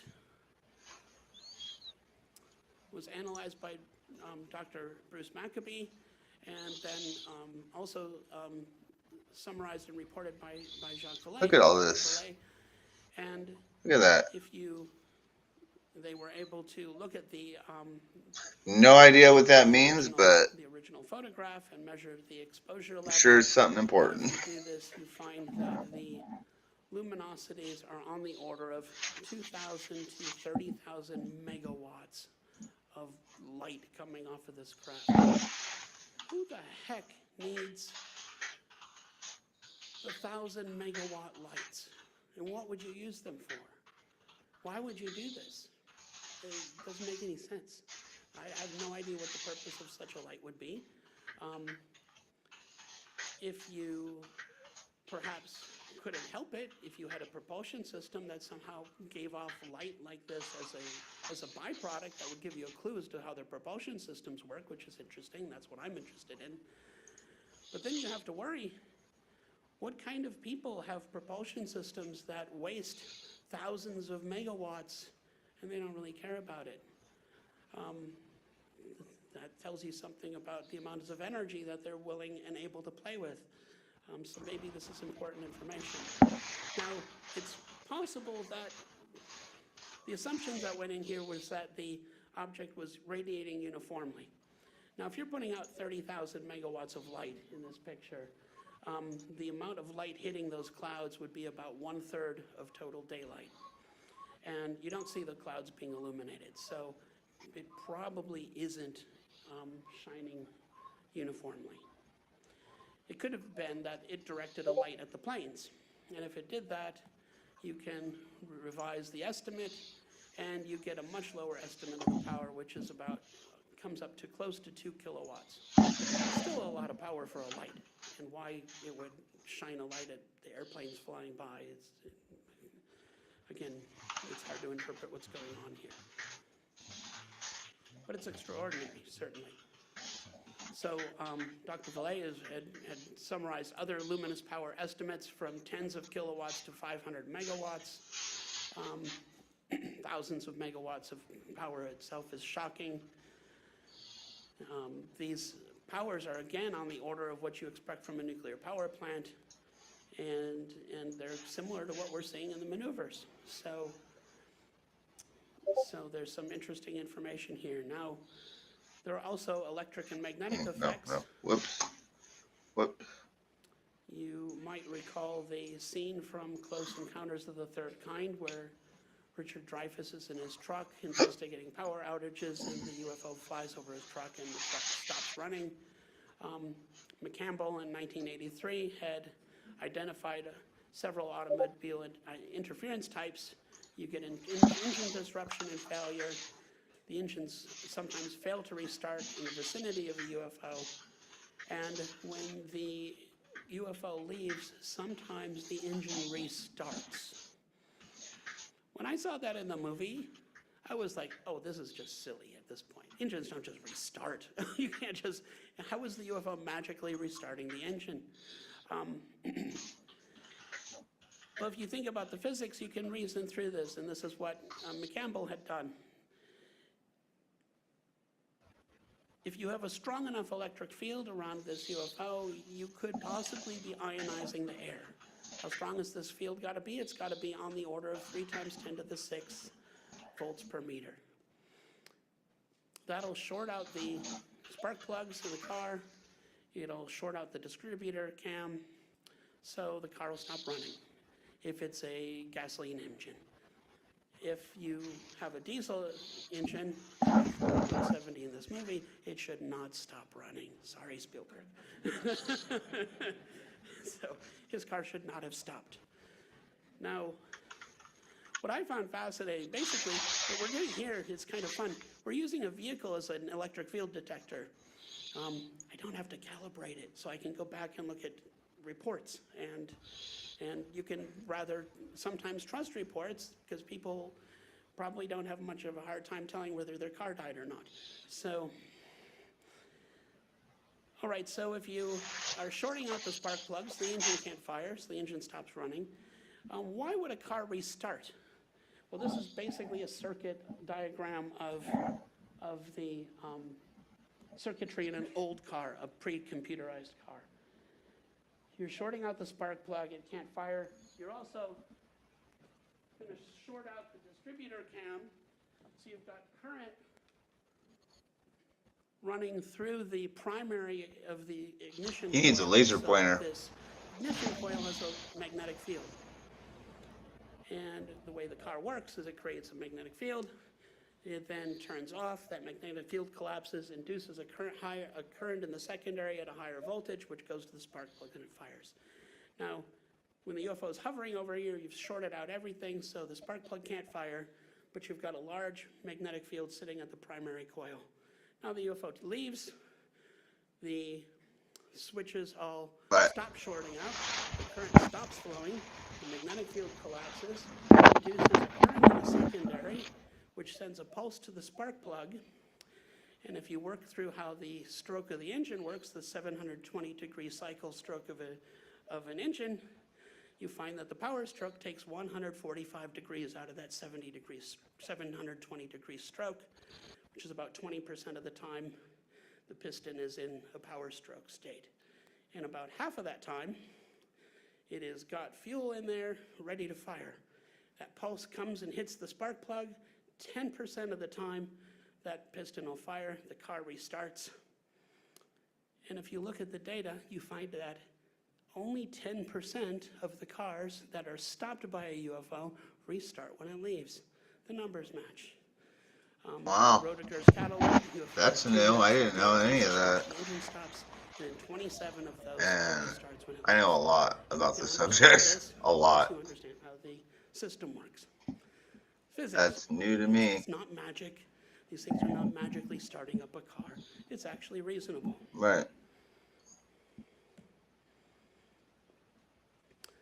Now the problem, what makes this really anomalous, is the electric fields on the order of 10 to the 6 volts per meter generated by a small UFO are going to require several coulombs of charge, which is a crazy amount of electric charge. And that's about 10 to the 9th joules of energy. Again, huge, huge, huge amounts of energy. Not so surprising anymore considering the luminosity as we've seen and the maneuvers. They also create huge magnetic fields, and the light in the sky is naturally polarized, and these huge magnetic fields can cause an effect called the Faraday effect, which rotates the polarization of the light. So if you take a photograph of a UFO with a polarizing filter, which I recommend for this reason, you will see that you'll get rings around the UFO. Which Oh, is a really? magnetic field. This has That's been cool. observed, and it's been I have one of those on my camera. photograph that Meeson published in 2000. Good to know. But I gotta use my 55 millimeter lens Faraday rings around a UAP, or UFO. order one for my wide angle lens. However, the for like magnetic fields 15 generating bucks. this have got to be on the order of 10 to the 11th to 10 to the 13th amp meters squared. That's the magnetic field, the dipole moment of the magnetic field. Huge, huge, huge, huge, huge. Again, And I got me a not nice surprising camera. anymore since we've already talked about I mean, it's a the, few years old, but um, it's a nice physics camera. effects that are It's a low light reasonably camera, huge. so you can actually record live video and see the stars, which is really hard to do unless you Another have like strange thing infrared that or these something. things do is the transmedium travel, and there's an affinity. Just for waiting for a water. nice clear night so I can bust that bad boy out. So this is from Aguadilla. You can see the UFO dips into the water, doesn't make a splash, doesn't seem to affect the water very much. And in fact, the analysis done by SCU in the lower right shows that as the UFO hits the water at about 1,000 miles an hour, 100 miles an hour, it continues traveling through the water at around the same speed. It only drops down to about 85 miles an hour. And it actually accelerates at some points. See, that,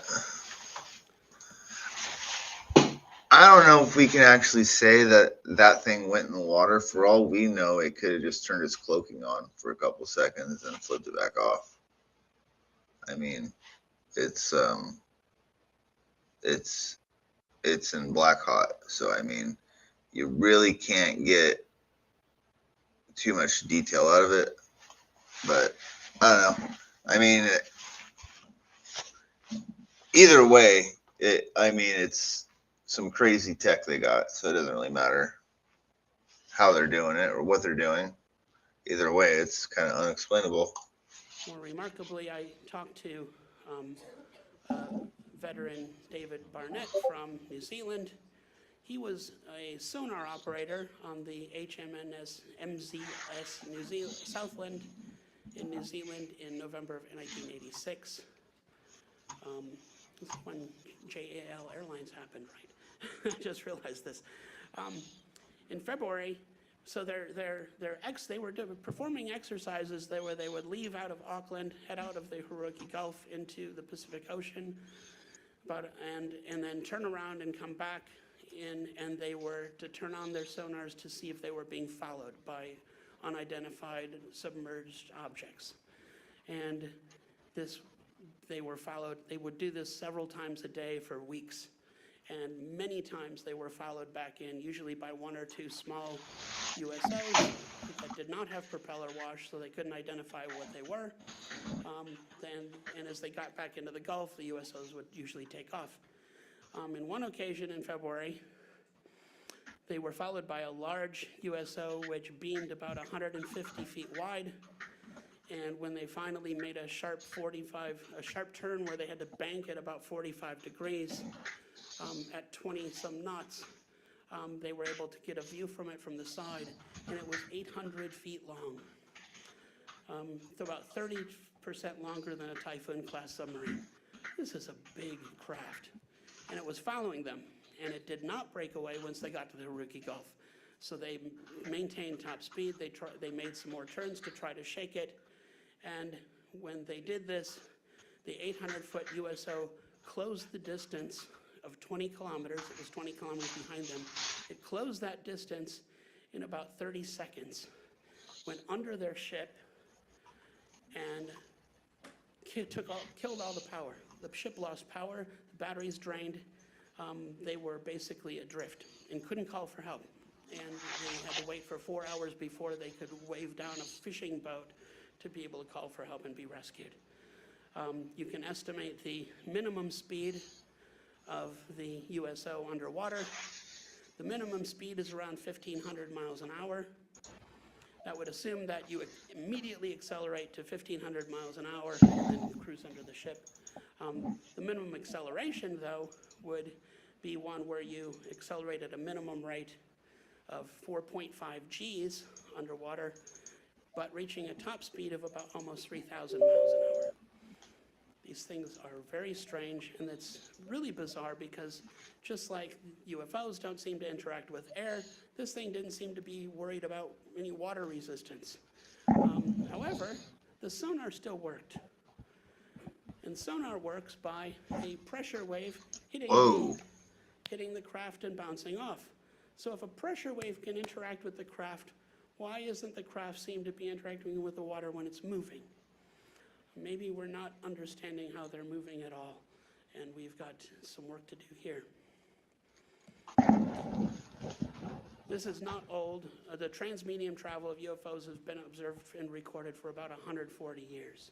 None of this is old. I think Sean Kirkpatrick left Arrow recently, and he made some kind of public statement. These things are either foreign adversaries or alien. Not 140 years ago, they're not foreign adversaries. Certainly not in the 40s or 1954 when Herman Oberth talked about them. He's still grumpy. Nobody's listening. And I have a strange recommendation here. We should be watching our oceans more carefully. We don't have good satellite coverage of our oceans. Yeah, we definitely should be watching our oceans more. There's something there that we should be It's concerned where they're all moreover, hiding. we shouldn't just be watching our oceans. We have other oceans in our solar system too. And maybe we should be watching them as well. So that I would also recommend, even though I don't expect anybody to take on such a task in the near future. So I'm going to tell you one interesting thing. I need to check this out. I might be burning up my CPU. We're trying to figure out how we can lure UFOs in to study them. Got an overclock on here that I've been using for months, So and how can we do this? My just colleague, noticed the voltage is a little high. I don't know why it's way up there. It shouldn't be that high. Really settled on the fact that UFOs have an interest in and an ability to detect nuclear weapons, some of them underground, some of them in bunkers or in storage depots. How do they do this? Are they using neutrinos, which are really hard to detect? Are they using gamma rays? We don't know, but my colleague has developed a new technology. It is basically a lithium-powered nuclear fission reactor, which he's now patenting. So he's developed a nuclear reactor, and the idea is to go out, power our UFO observing equipment with this new nuclear reactor, and maybe these guys will detect our nuclear reactor and come down and find out what those crazy monkeys are up to this time. And we can get some imagery or some data. So that's our plan. And we also have our new UAPX. We have a paper coming out early next year on the initial results from our first field expeditions. So Thank you very much for your kind attention.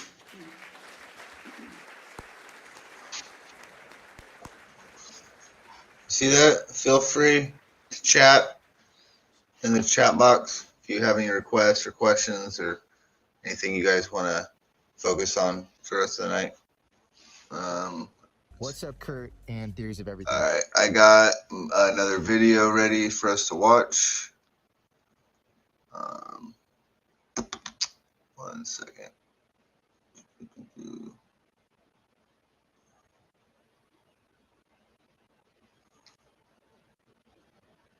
There we go.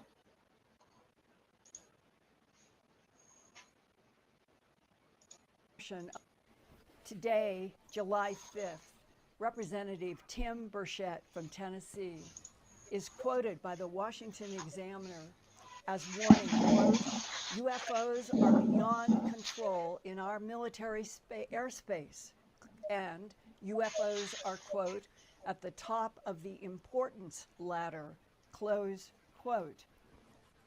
And Representative Burchett recently offered an amendment to the Rules Committee in Section 10, there you go. Declassification of certain reports of unidentified aerial phenomena, quote.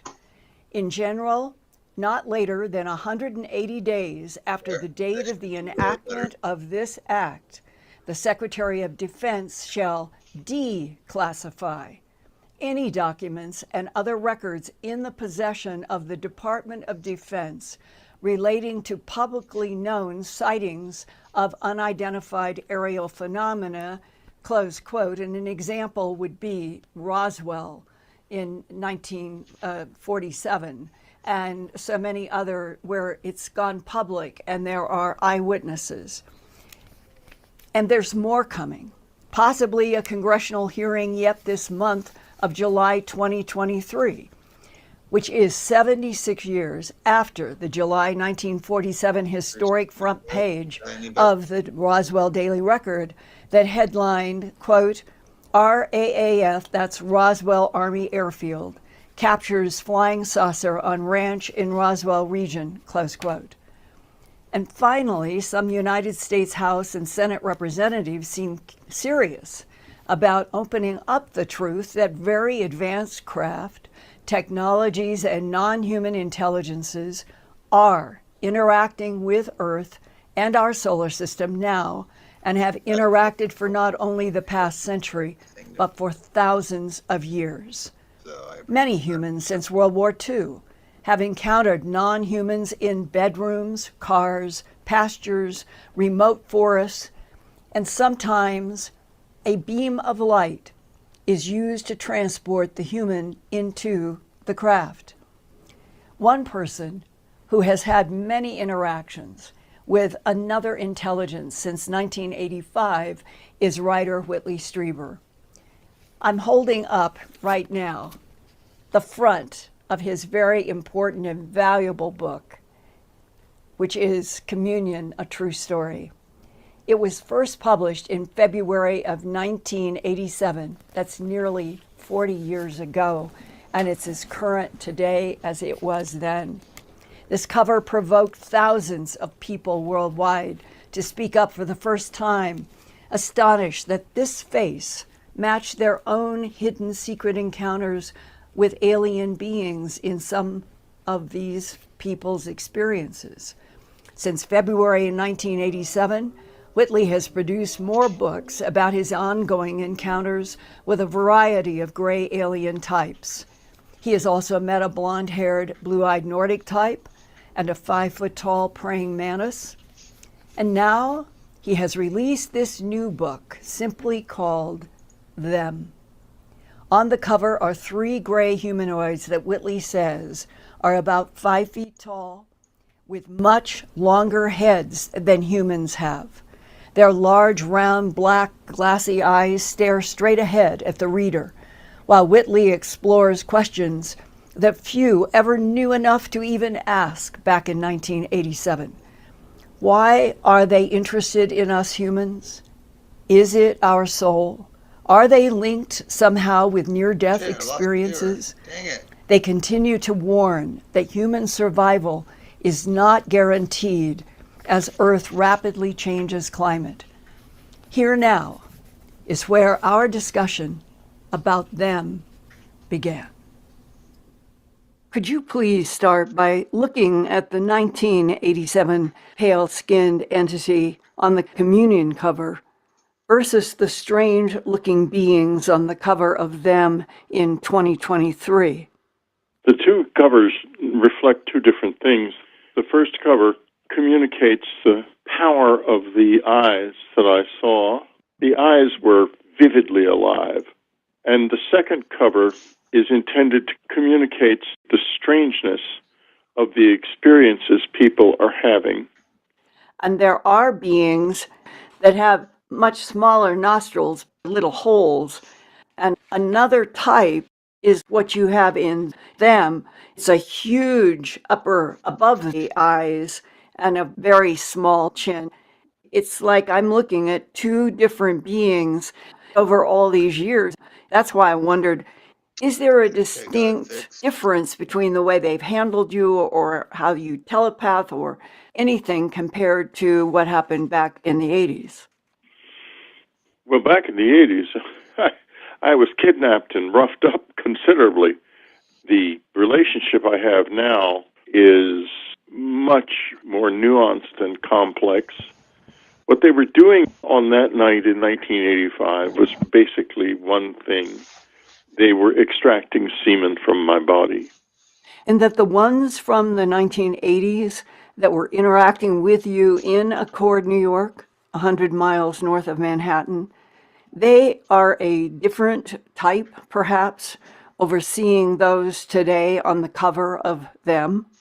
Yeah, I think that there are tall ones. And the one who is on the cover of Communion, we got to know her. And it was definitely a woman.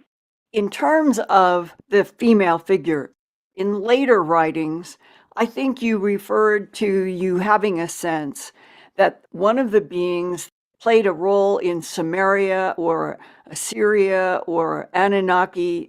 I sensed a very ancient awareness. And this is a tall being.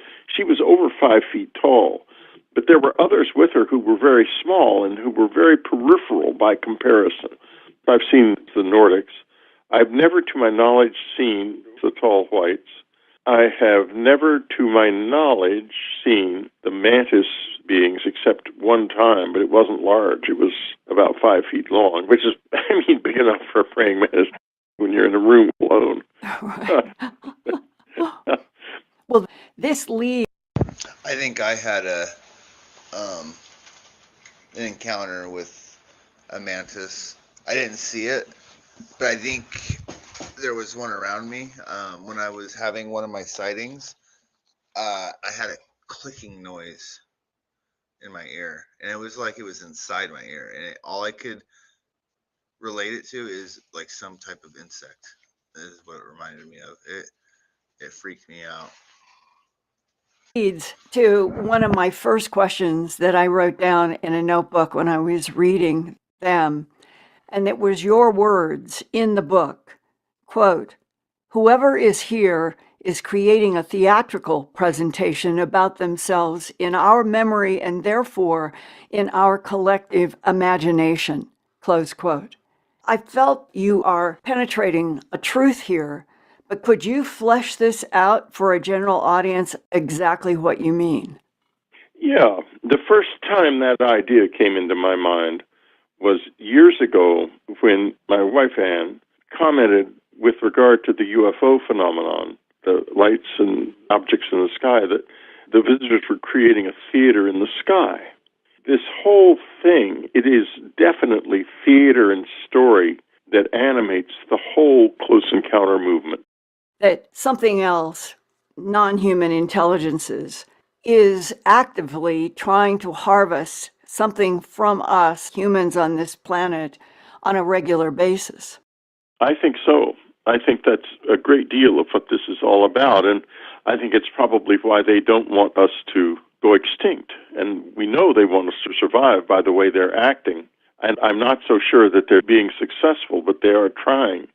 And they don't want us to go extinct not only out of altruism, but for the same reason that a farmer or a shepherd doesn't want his sheep to get sick or to be eaten by wolves or to starve to death or to die of thirst. He wants them to thrive because they are his wealth and his life, because he uses them to make his clothing and to sell the wool, and to make his whole life depends on them.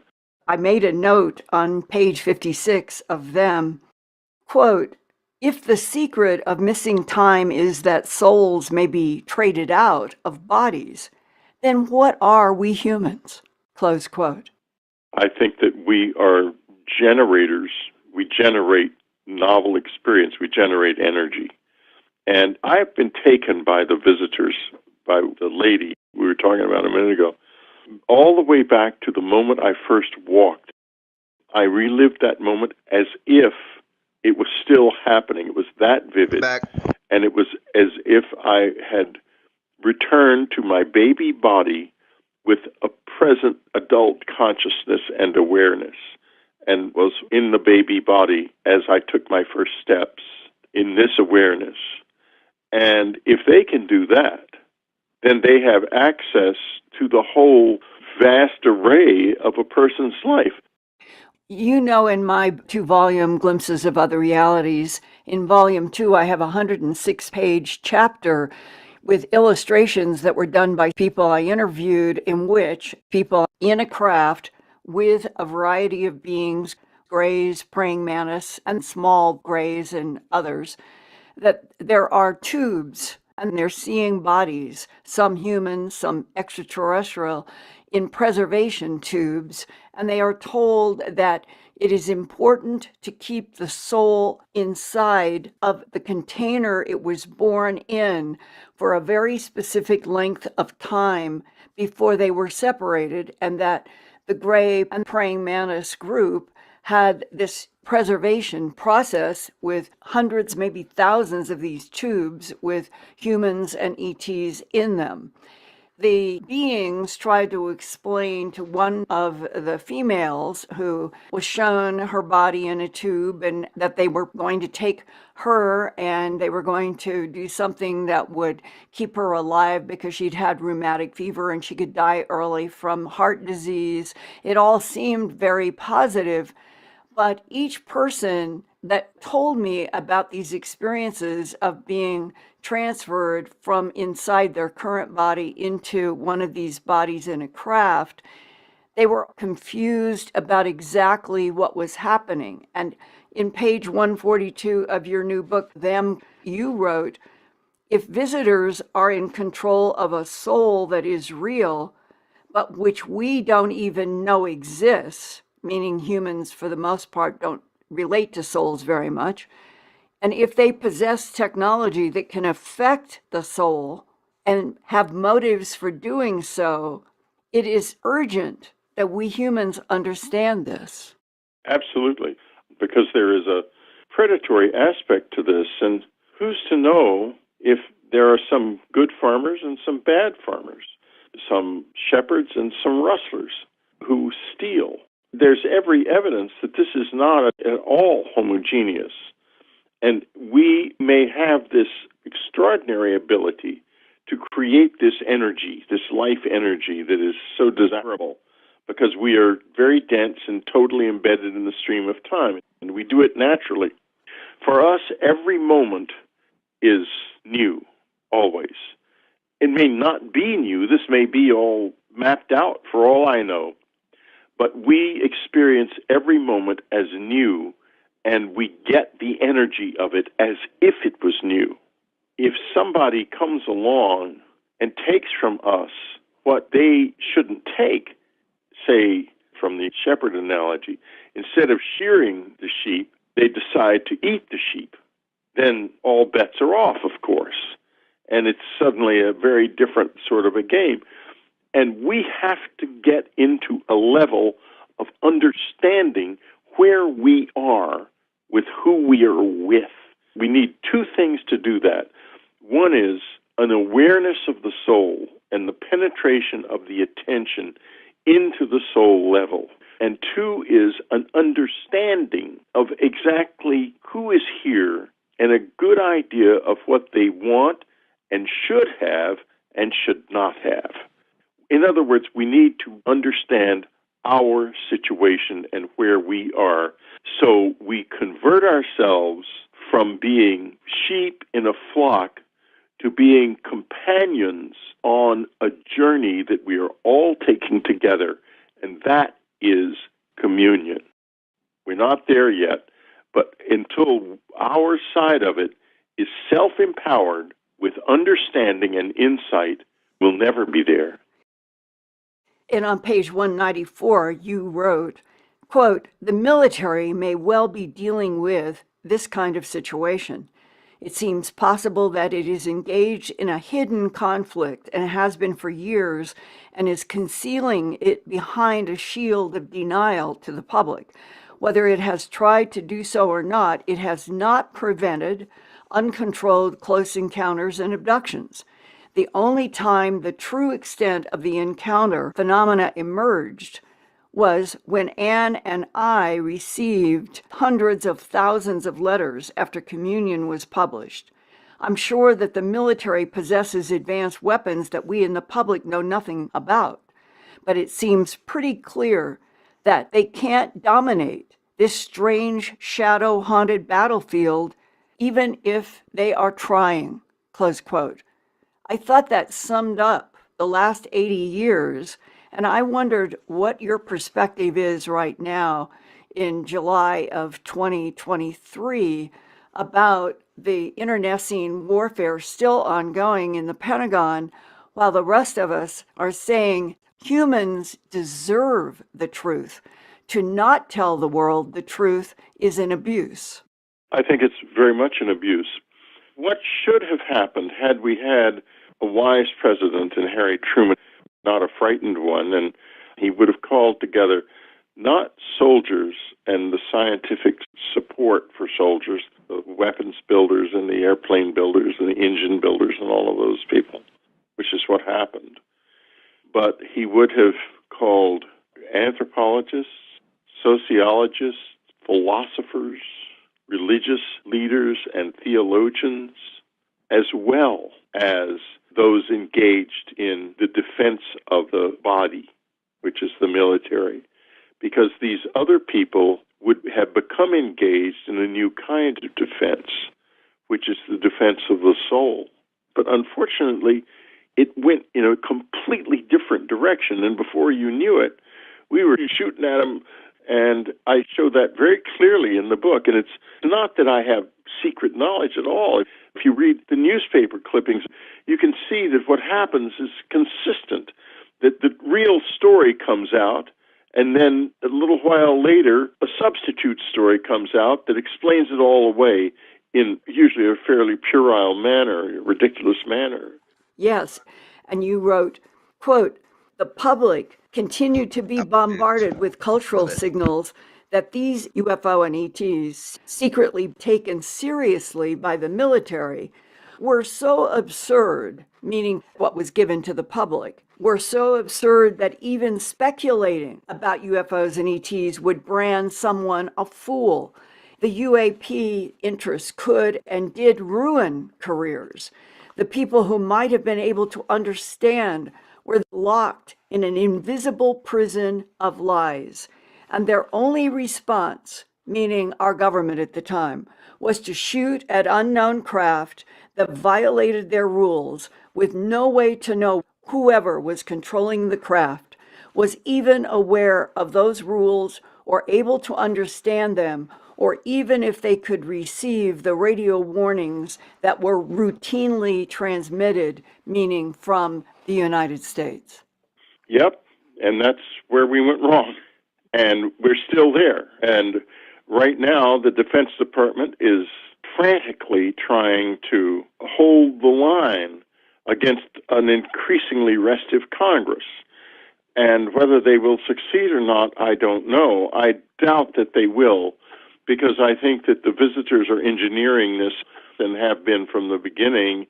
And they always told me that when the planet began to go into a terminal phase of a new climate regime, which is going to lead to the loss of many, many, many human lives, they would emerge. And they are emerging in many ways, and some of them haven't come public yet, but are going to be extraordinarily amazing. The public now knows that we have numerous crashed disks. The next step will be the admission that we have Bodies. and that will turn out to have a shocking archaeological component that will change the way we think about our world entirely. There's a huge amount of the Earth that we don't know anything about. We only know about the surface and limited parts of the subsurface, and almost nothing. I don't think they're ever going to come out and admit they have bodies or craft. I know there's you have like David Grush and other people trying to get this information out, but I honestly don't think it's ever gonna truly come forward. I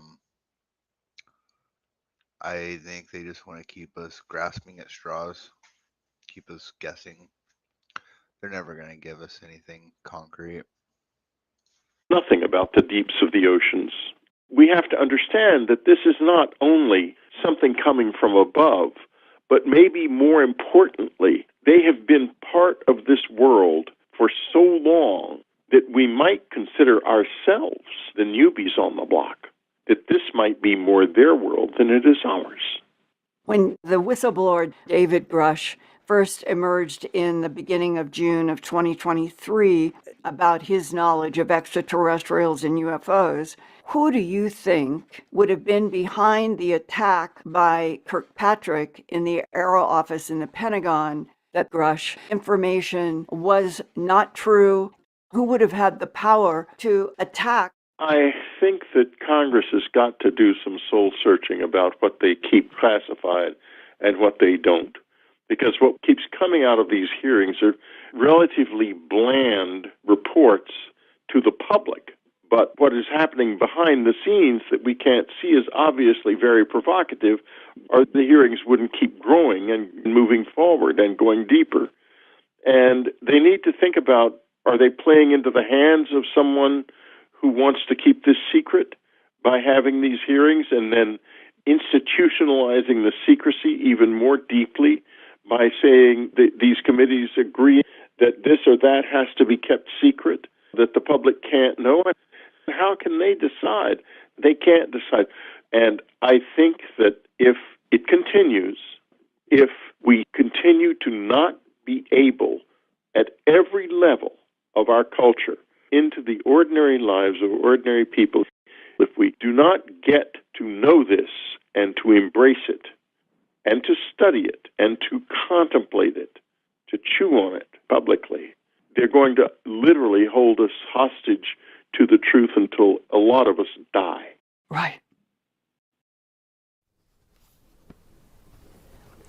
When Whitley said, quote, that the alien beings have always told him that when our planet Earth began to go into a terminal phase of a new climate regime, which is going to lead to the loss of many, many, many human lives, as he put it in the interview, they could emerge, meaning the thems in all of their varieties. And they are emerging now in many ways, Whitley said, close quote. Here was a BBC News climate headline on July 3rd, 2023, quote, UK weather, hottest June since records began, says Met Office. Yesterday on July 4th, 2023, came this disturbing headline from the Daily Mail, quote, Monday was the world's hottest day since records began, and temperatures could rise even further in the coming weeks as scientists warn climate change is to blame, close quote. And then on July 5th, today, came this sobering headline through Sky News, quote, Europe is facing drought with more groundwater being lost than replaced by rain. According to the European Drought Observatory, More than a third of the continent is currently under a drought warning, with 10% experiencing severe drought. Close quote. In my Glimpses, Volume 2, High Strangeness, I have that big 106-page chapter that I have talked to you about, in which there are several different abductees, and they all talk about a climate change that would come in the future. And one of them, abductee Jim Sparks, like Whitley Strieber, also described having a sperm extraction and told.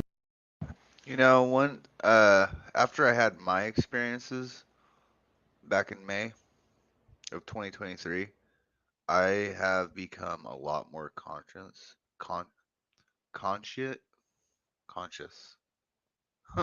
of my recycling and just littering and all that stuff. I've been a lot better about that.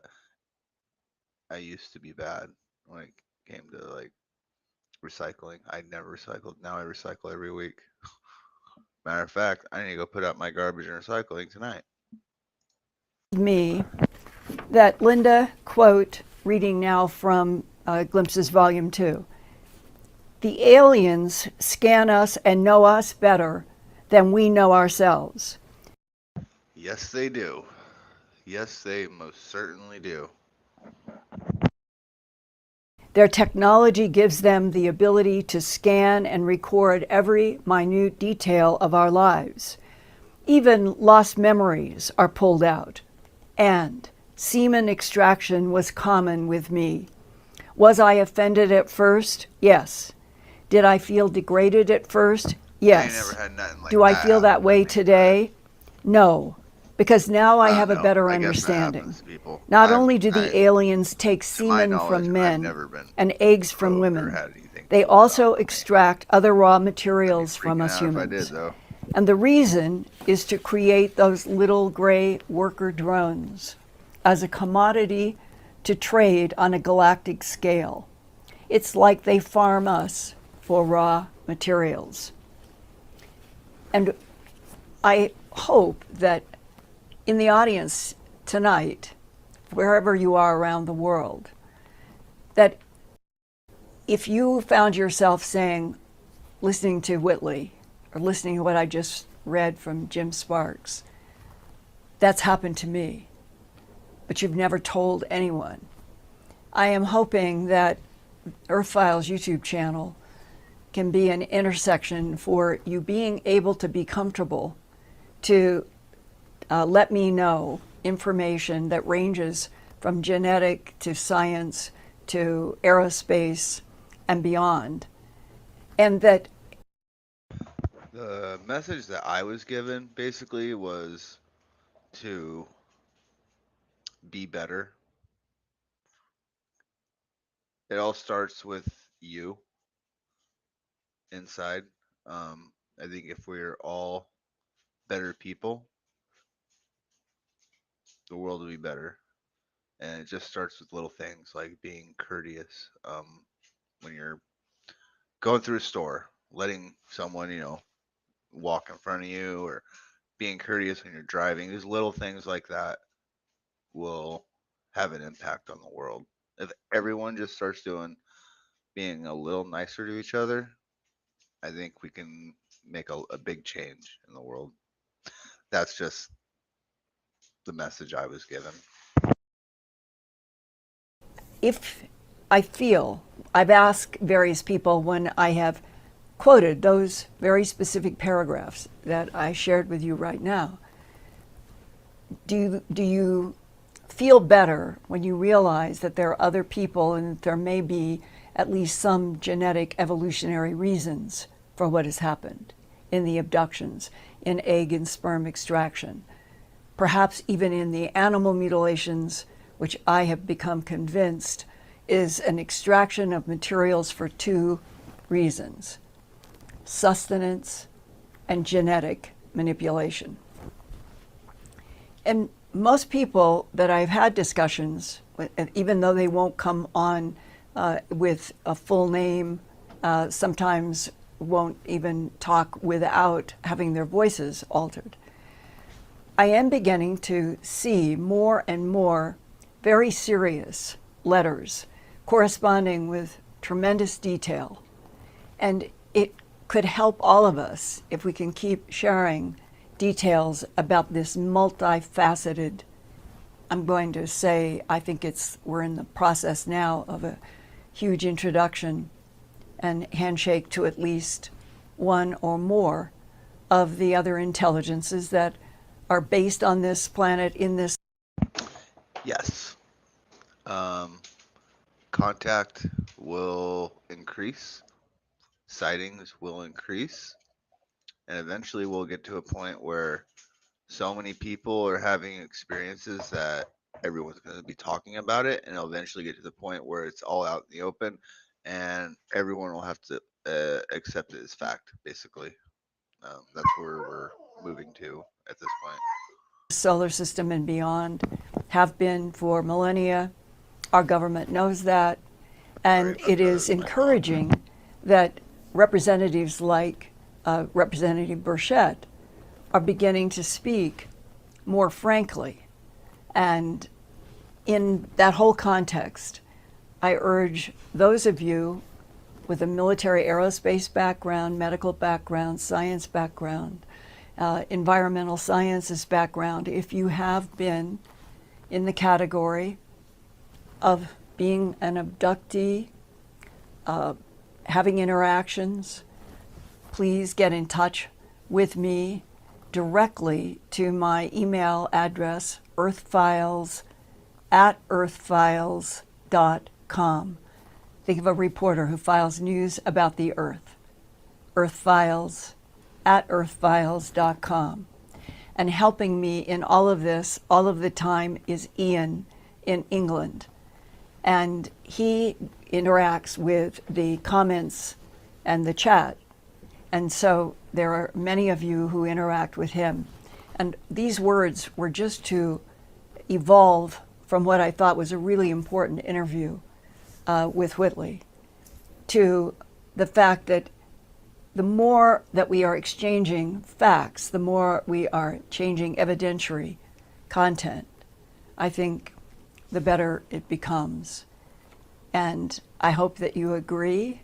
And dear Ian, in the hottest record so far of climate temperatures on our planet over the many decades, come into our discussion here with any interactions that you have seen or want to add comment about. And we've got a Good new evening, Linda. Yeah, we've got a new speaker. These are the first words from Ian from a new speaker. Okay, I hope everyone can hear me loud and clear. Now we've got the new speaker. It worked on our test earlier. So it's good to be here with you tonight, and it's good to hear a long, in-depth interview with Whitley. It's always good. Well, that was really encouraging that it was so good for a minute. We don't understand why we are having, where we used to not have a problem. And I hope it's not because the government, this is a way to harass a few of us who are trying to deal with honest truth. We don't know why we continue to have these problems of communicating with Ian. This is a brand new speaker. We tried it 2 times today. Everything was wonderful. So we're going to try to reconnect. Hello, Linda. Okay, now we can hear you again. Let's hope this isn't harassment. Let's hope that we can get this solved. Go ahead. Yeah. Okay. Well, yes. Lots of people in the chat this evening are responding to the interview with Whitley, and lots of them remember the iconic cover. Yes. We've got people here saying, Caroline Boyce, for example, says, the cover of Whitley Strieber's book gives me the chills, and I still don't know why. And I have a great quote from Tom the Man TV. He says, I remember after reading Communion and thinking to myself, at least somebody else knows these things are real. Yes, and that is the value of sharing facets of this it is real. It is true. We are not alone. There are all kinds of intelligences, many that are based on this planet and have been. And that is it is sort of like my mantra, I guess, in sharing with you all. And just reminding in bullets that in December of 1999, a man who was retiring after 23 years working as an analyst with the Defense Intelligence Agency wanted to talk with me and put the meeting together through a man who worked in the World Bank. And they both explained that a lot of things that happened on the planet with extraterrestrial interaction related to what happened with the barter system, and that's why they had somebody in the World Bank, and then DIA, NSA, geospatial, and so forth. But you take those 7 hours of that meeting and you boil it down to that our government, he said, our government has proof that 3 in conflict, competing extraterrestrial civilizations have been manipulating DNA in a variety of life forms on this planet. We're the creators of Homo erectus and genetic manipulation of already evolving primates to create, ultimately, Homo sapien. And they created Neanderthal and Denisovan. And I think that one of the struggles, and perhaps the government also, maybe they have the answers, or maybe they struggle also. Are we a constantly evolving experiment? Or are we something that was what they wanted created for yet a whole other reason that relates to the evolution of life forms on a variety of solar systems in a universe that is vast, and that they know how, with their abilities of science, they know how to move point to point. And that all of that in that meeting with those 2 men in December of 1999, it seems to me that they were describing everything that Whitley has talked about, Jim has talked about, so many other people, in terms of what the dialogue, what the interaction is with evolving life forms and civilizations that compete with each other and compete for using Earth as a laboratory. But that in the big picture of everything that's happening, we're on a planet that is both a laboratory and like a hotel, and it has huge, huge areas that have been occupied by other intelligences.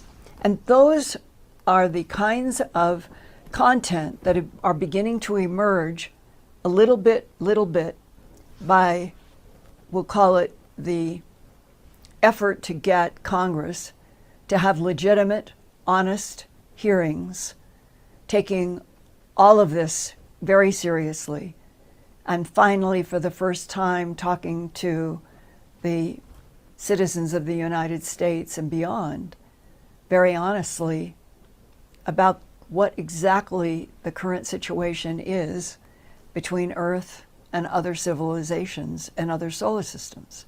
I think we should know that. I think we should know the bad, the good, the neutral, all of it. But there are forces that have been working against the truth, against various laboratory experiments, as the DIA analyst told me back in December of 1999, that there have been the 3 competing extraterrestrial main civilizations that he, in that particular one meeting, said that those 3 were Nordics versus Greys versus reptilians. There are other breakdowns that other people have. It's complex and complicated. But right now, it feels like that there is an honest desire on the part of some people in Washington and beyond to try to start opening this up in a more honest way.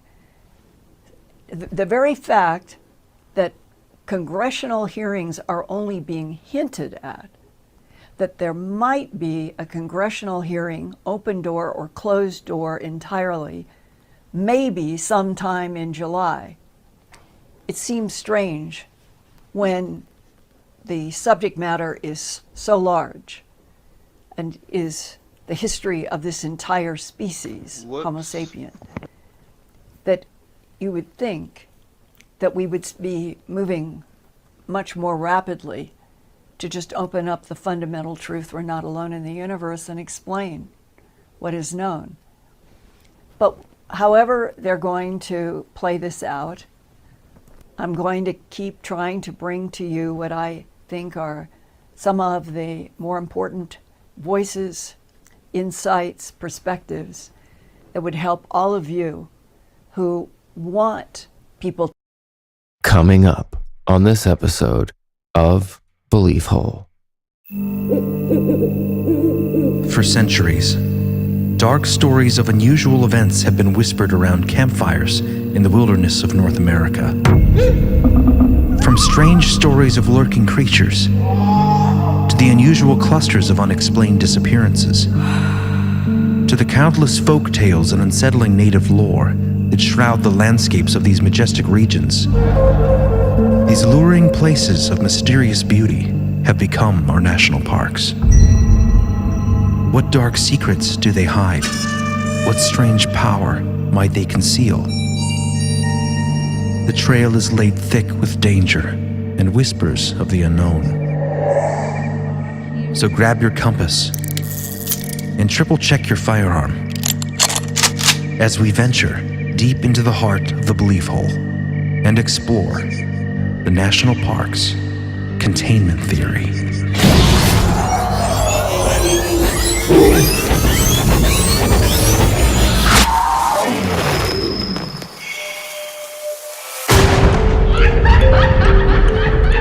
Conspiracy, synchronicity, Sasquatch, homunculus, alien races, Satanism in Hollywood, MK Ultra, Tartaria. There's like a whole. I've been watching this one guy that. Close the door, Jury! Close your door! What's the Inner Earth Disagreements. Ghost Dad! I like that movie. Dogman, Bohemian Grove, Corey Feldman, Magicians Are Demons, Specters, Spirits, Sleep Paralysis, Strange Disappearances, Sky Whale Phenomena, Alternative History, Shadow People. Shh, quiet, I'm trying to say words with the mouth. It's getting dicey out there. Poltergeists. That's cool. Anunnaki. What is the moon?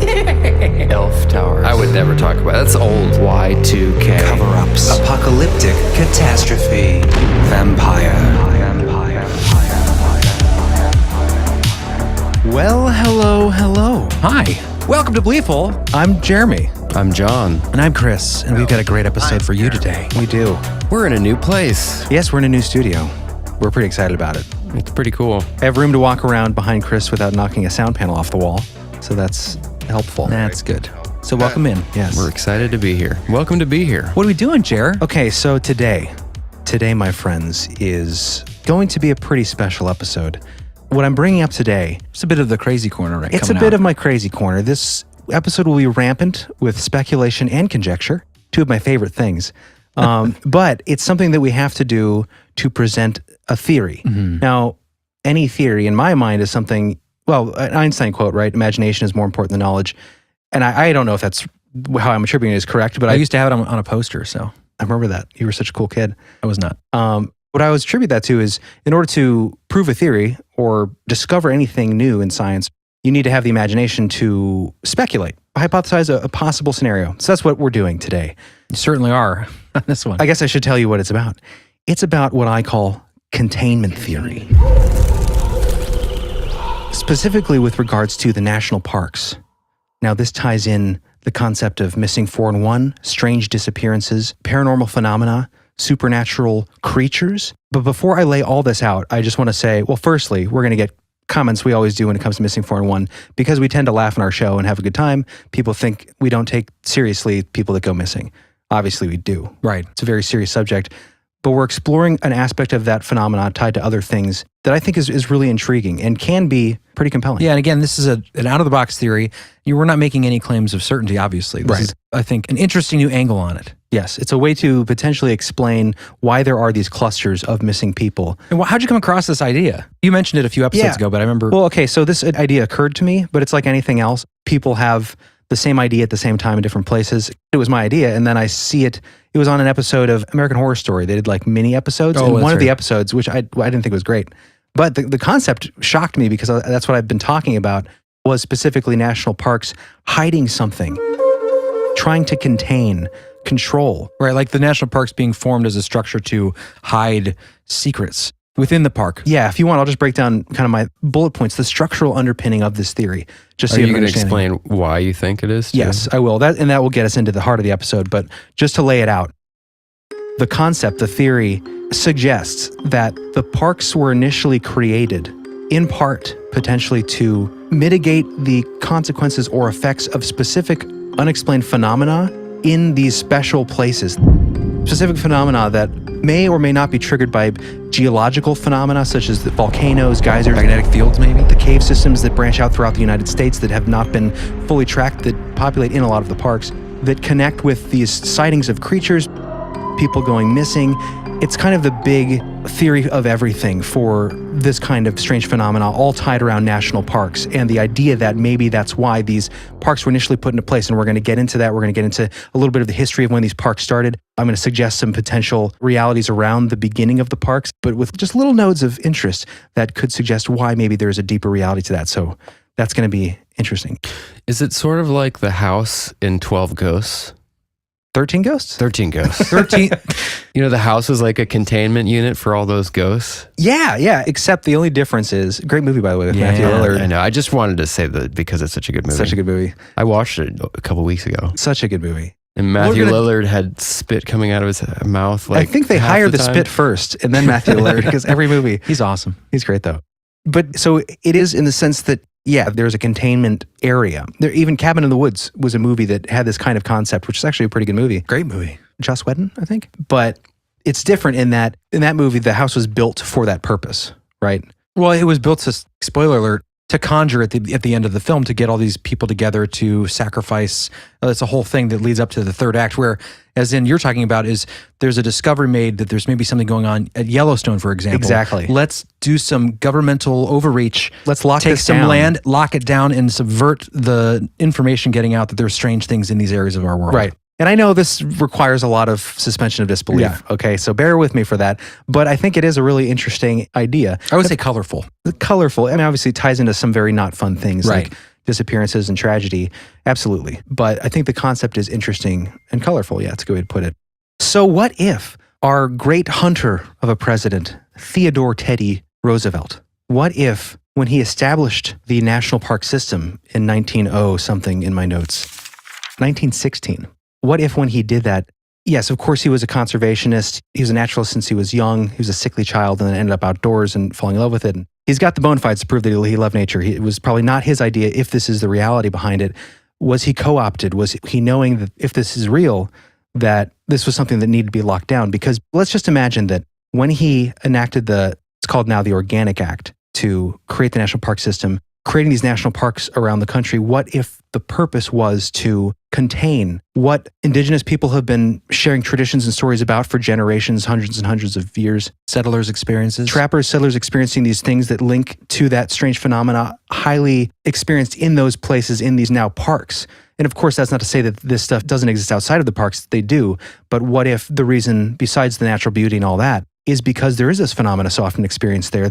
If you can keep people out, if you can control the area, why wouldn't you do that if you did discover something like this? And we have to consider the time. It was a monstrous time in the sense that the late 1800s, early 1900s, you look at any newspaper, and of course you could say it's all, higgledy-piggledy hodgepodge. Ga-ga-ga. Ga-ga-ga.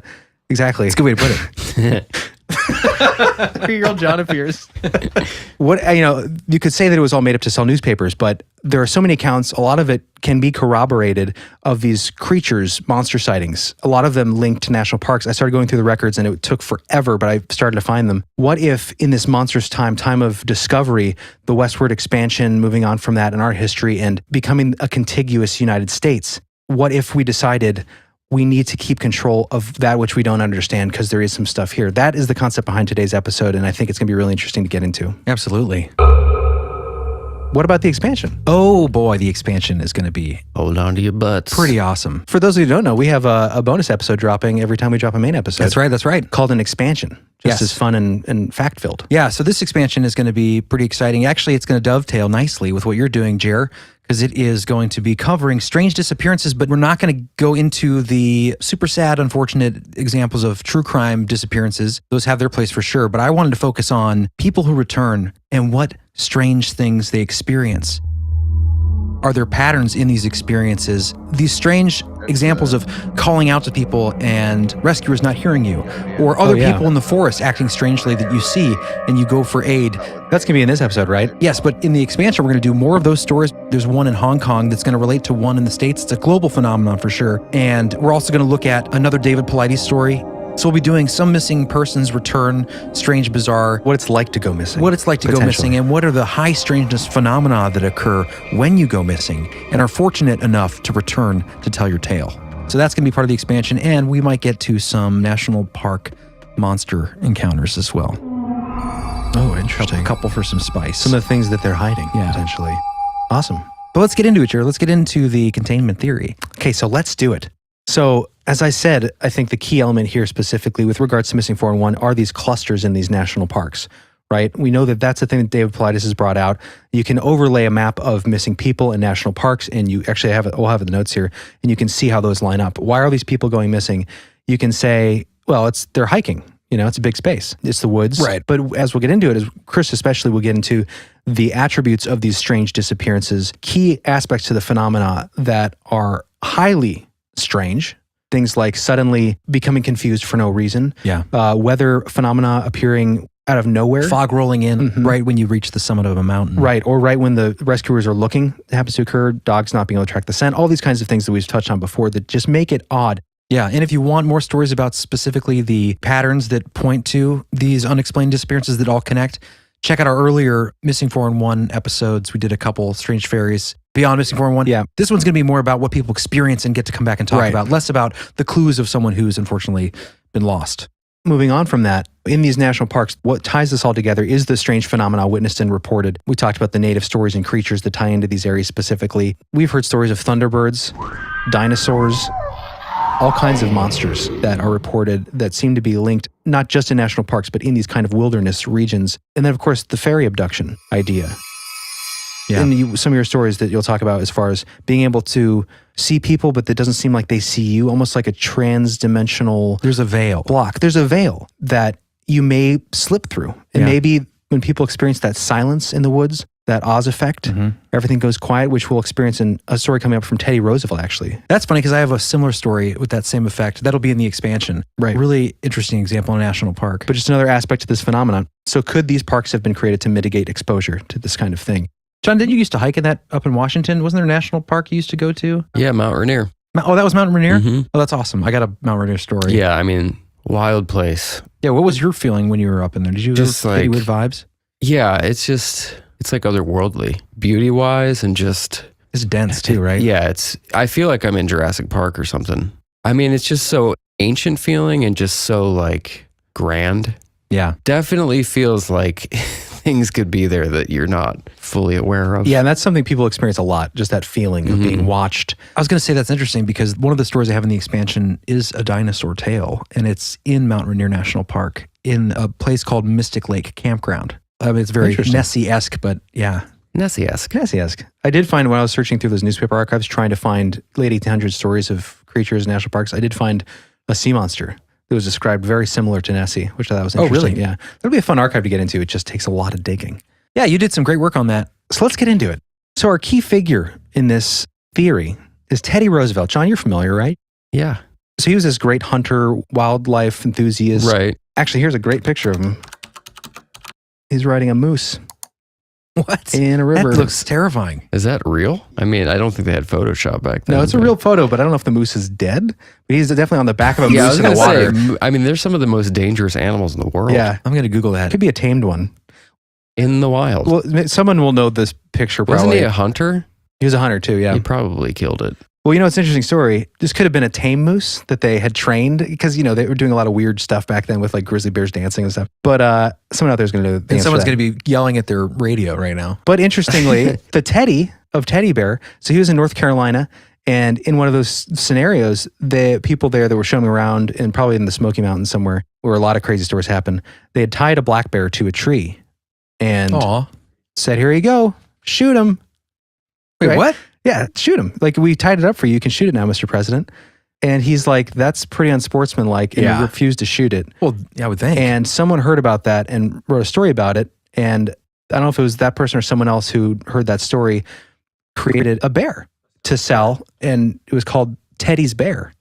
And so that's how it started spreading, and then it became a popular gift for kids, and then it became Teddy Bear. Now everybody has one. Yeah, pretty interesting. And that's the story. And that's the story. But then he created the National Parks Program to hide the devil from us. So it's interesting you say that. I've got a pretty fascinating account from Devil's Den National Park. we talked about this before. There's a lot of devil connection in the national parks. There's Devil's Gulch, Devil's Ravine, whatever. There always seems to be, and of course, because you could say it's a dangerous place, people fall, the devil take them, right? But it could also be because there is a freaky phenomenon there that maybe people have experienced a witness, and we have stories like that. David Paulides did a lot of research on that actually for his latest book, Devil in the Details, and we'll be doing a couple stories from that in the expansion. Oh, cool. So, like I said, Teddy Roosevelt, he enacted what's now referred to as the Organic Act, and this was in 1916. What this did is this created 150 national parks during his term. 230 million acres, that's 230 million acres of public land was created. What percentage of the country is that? Do you know? Actually, there's a great book by Stockton. Oh, Steve Stockton. Steve Stockton, and he has some statistics like that I'll be referencing later, specifically regards to the Smoky Mountains. We got a couple of his stories. We'll get to him later. But this gigantic amount of land, and that's one of the points he makes too, is we have no idea what's out there in a lot of these areas where, especially wilderness areas, where you are not allowed to drive a dirt bike, a car, operate a chainsaw, gigantic swaths of land where you can't even land a plane or a helicopter unless it's search and rescue. There's no way we know what's in there. Yeah. There are places, and Steve Stockton says in his book, that we'll link in the show notes, great book about the Smoky Mountains, specifically in regards to the Smoky Mountains, there are places, as he says, I'm paraphrasing, that likely no humans have been, even indigenous people or even Bigfoot, if he exists, would have stepped foot in some of these areas because it's just there's just so much so space. vast. Yeah. But we'll get to the Smokies. So Teddy, when he signs into law the Organic Act, creating this national park system and the National Park Service, that's when we first had this connective kind of control. Because before they were like state-based, the private interests can be involved in parks and stuff, national parks. This was the first time that it was this kind of, let's control this. And then you can get that kind of operation where you have a set order, a bureaucracy, a logistical map of what to do if something's encountered, that kind of thing. Compartmentalization. Exactly. It almost reminds me of, I'm getting Antarctica vibes, but on a national scale as opposed to global scale. Mm-hmm. Absolutely. Yeah, what's that treaty in Antarctica? It's called the We're Not Going to Tell You Treaty. We'll drop it in with a robot voice. The Antarctica Treaty. But what's interesting, so he created that act, right? So I'm thinking, okay, Teddy, he's the guy. He's the one that was like, let's start this program for the national parks for whatever reason, conservation, yada, yada, maybe something more. But the interesting thing is before the National Park Service was created with the Organic Act, in 1872, before he was president, there was the Yellowstone National Park Act. Yellowstone was the first national park before we had a national park system. Interesting. It was like, we have to preserve this special place, obviously with the volcano, the geysers, and this beautiful, beautiful land. But with these clusters of people going missing, specifically in Yellowstone, places like Lake Mead, Grand Canyon National Park, Yosemite, and Yellowstone, is it possible that the park was established, the very first one, because there was something there, because there was something they needed to control? Bam, it's the first park to be locked down, set aside as public land that is controlled by the United States government, no longer privately owned or operated. And even indigenous people, they were originally allowed to hunt their lands there. And then there was something called the Lacey Act that came in some years later that basically said no hunting at all. So even they weren't allowed to operate in there without... And this is Yellowstone specific? Specifically Yellowstone, which was set aside. There's even a quote in the Organic Act of 1916, when it initiates the national park system, in Section 3 of that act, it specifically sets aside Yellowstone. Okay, here it is. That the Secretary of the Interior may, under such rules and regulations, and on such terms as he may prescribe, grant the privilege to graze livestock within any national park, monument, or reservation herein referred to, when in his judgment such use is not detrimental to the primary purpose for which such park, monument, or reservation was created, except that this provision shall not apply to the Yellowstone National Park. So it sounds like essentially that it's saying that as this act creates the national park system going forward and gives this Secretary of the Interior the ability to permit land use such as cattle in future parks, if I'm reading this right, it does that except specifically in Yellowstone, almost like, and it might be a reach, but could there be something in Yellowstone that they were concerned about? And they're saying, hey, just keep it out of Yellowstone. Weird. Yellowstone was special. So the Yellowstone National Park Act from 1872 established Yellowstone as the first true national park. It's funny, they used to refer to the national parks as the country's playgrounds. Aw. Which is why, maybe, do you know who guarded the national parks initially? Especially Yellowstone? Monsters? The military. That makes more sense. But maybe from monsters. But they guarded the parks from who? Oh, you mean just as like the National Guard kind of thing? So before they had a park service, before National Park Service, because according to what I read, in the early days of Yellowstone, poaching, setting the park on fire, because that's what you do for fun, and defacing hot springs were rampant. So that's why they had these guys, this picture will be in the show notes, the cavalry were in to guard the parks. But could there be another reason? Could there be more than just, why bring in the military? Of course, graffiti, poaching, probably. Kind of reminds me of when you have these missing 411 cases and the Green Beret will appear. Oh, yeah. Or the FBI will appear, but they won't investigate, or they're doing something on the side of the investigation that they're not cooperating. Just reminds me of that. Naturalist John Muir noted his appreciation for the military stewardship in his 1901 book, Our National Parks. Quote, "The national parks are efficiently managed and guarded by small troops of United States cavalry. The soldiers do their duty so quietly that the traveler is scarce aware of their presence." So, for the purposes look at of that this either episode, way. You can definitely construe that as a little bit of John Muir, Sierra Club. I mean, there are conspiracies behind him as well. Yeah, I remember hearing his name. But his woods are beautiful. Definitely. So I'm not sure where to land on all this, but I think it's a fascinating idea. And there's so much more to get into that, John, will dive us into a direction that I think you'd be interested in maybe for another episode. Because I just had a feeling when I was looking at this stuff with the national parks and kind of the land grabby stuff going on, Mm-hmm. I just had this gut inclination to search Rockefeller, and I didn't. I searched history behind national parks origin or whatever. Third result was Rockefeller's land grab behind the national park and how he worked with, I think it was a senator, I forget his name, to get the land around the Grand Teton National Park. Bought all this land. It's kind of a whole story, but I just get that conspiracy tingle. Yeah. Because it's around the same time of like setting up the Federal Reserve and all the stuff Rockefeller's behind and all the institutions. So there's a whole way we could go with this that's really interesting. A lot of meddling. But let's continue on here, move away from Yellowstone and that for now. The last act I wanted to touch on, and this is one that's fascinating to me, is the Wilderness Act. And as I said, all these acts alone, I'm not saying are bad. Conservation is great. The only problem I have with it is when I think it should be, as we all agree, I think, man working with nature, humans and nature together. When it's nature over man, like you're pushing people out instead of working with the people that already live there. Right. Actually, if you go to Smoky Mountains National Park or anywhere national parks, you'll find old settlements, old homes.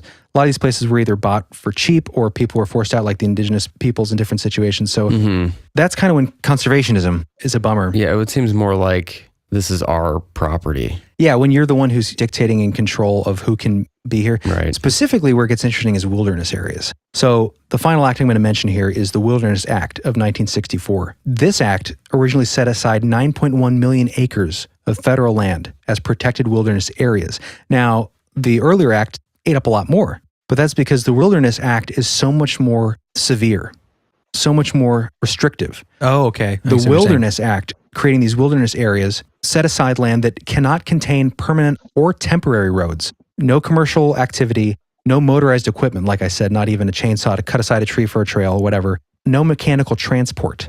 no ATVs, no cars, no helicopters. If you want to get in there, you can't be in there for long because you got to get out because there's no What about quick way. rescue? I mean, they got to allow it for That's rescue. the only time. Okay. And then there's occasional like water reservoir activity to build a structure to, So you would be positing the possible theory that it might not be just because let's keep this as pristinely wilderness as possible, but maybe there's something in these specific wilderness areas that are like, okay, we cannot have people able to move around at quick speeds Yes. because there could be something here that you're going to find a lot easier. You're going to come across easier if you're constantly traveling Well, through it. imagine building like an apartment complex and then underneath is like a hellgate. And Right. what a problem Or a that would dragon's be. nest? Or a dragon's nest. It's a big problem. Yeah, or an ogre's cave. Like there's all kinds of realistic problems that you could run into. So how much land is that? In 2015, the federal government managed around 109.1 million acres of wilderness. That's approximately 17% of all land owned by the federal government and 5% of all land in the United States. 5% of all land in the United States, we practically know nothing about. Interesting. Because they're wilderness areas that are so extremely conserved and protected that you just can't spend much time in them. And if you do, it has to be really restricted. Again, 109.1 million acres of wilderness area that you cannot drive a car on a park road. You can't fly a helicopter into without being rescued. You can't build a permanent structure, even a temporary road. You can't even ride a bicycle. Makes you wonder also about like secret bases. Oh, you know, absolutely. Or about like private retreats for the elite. Just tucked away. Doomsday elite bases, that kind of stuff. And dragon's nests. And then you tie that into the cave situation, right? Like again, I said this graph will be in the show notes, this picture, but it's an overlay of missing persons clusters and cave systems. Yeah. Inextricably tied. I always wondered, is it possible that they're all connected underneath? Because we know across the United States, there's so many extremely long cave systems. Yeah. And so many of them that haven't been explored to their full potential. Like, what if there is some sort of underlying structure that connects all these places? Yeah. Little snatcheries, I call them, where they snatch snatcheries. people. That's freaky. Yeah, Mammoth Cave. I don't know the data on that, but I know that that's massive. I don't think it's been fully explored. I want to say 200 miles. I don't know if that's right. But there is a lot of cavernous ground that have not been charted underneath us, and they could lead to the inner earth, where a lot of these creatures could come from. That's my personal opinion. What's fascinating, Jer?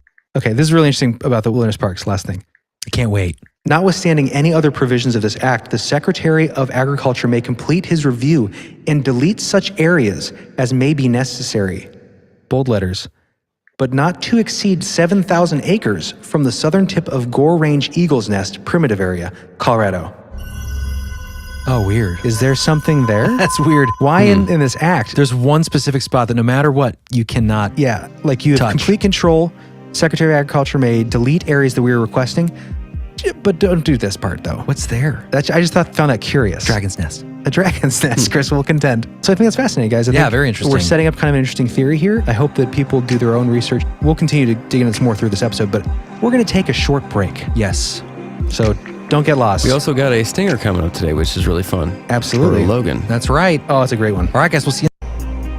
Most congested area called Say. Get back to Nate. Multiple reports of weird occurrences in Sekong. People disappear, usually while out hiking, and are never seen again. Others are found dead in mysterious circumstances, often after displaying bizarre or erratic behavior. There have also been survivors who emerge from the wilderness, wide-eyed and full of incredible stories. And this is what leads us to Zhang's Champagne story. If you enjoyed that clip, head over to bleefhole.com and hit the expansion button to get access to all of our extra episodes.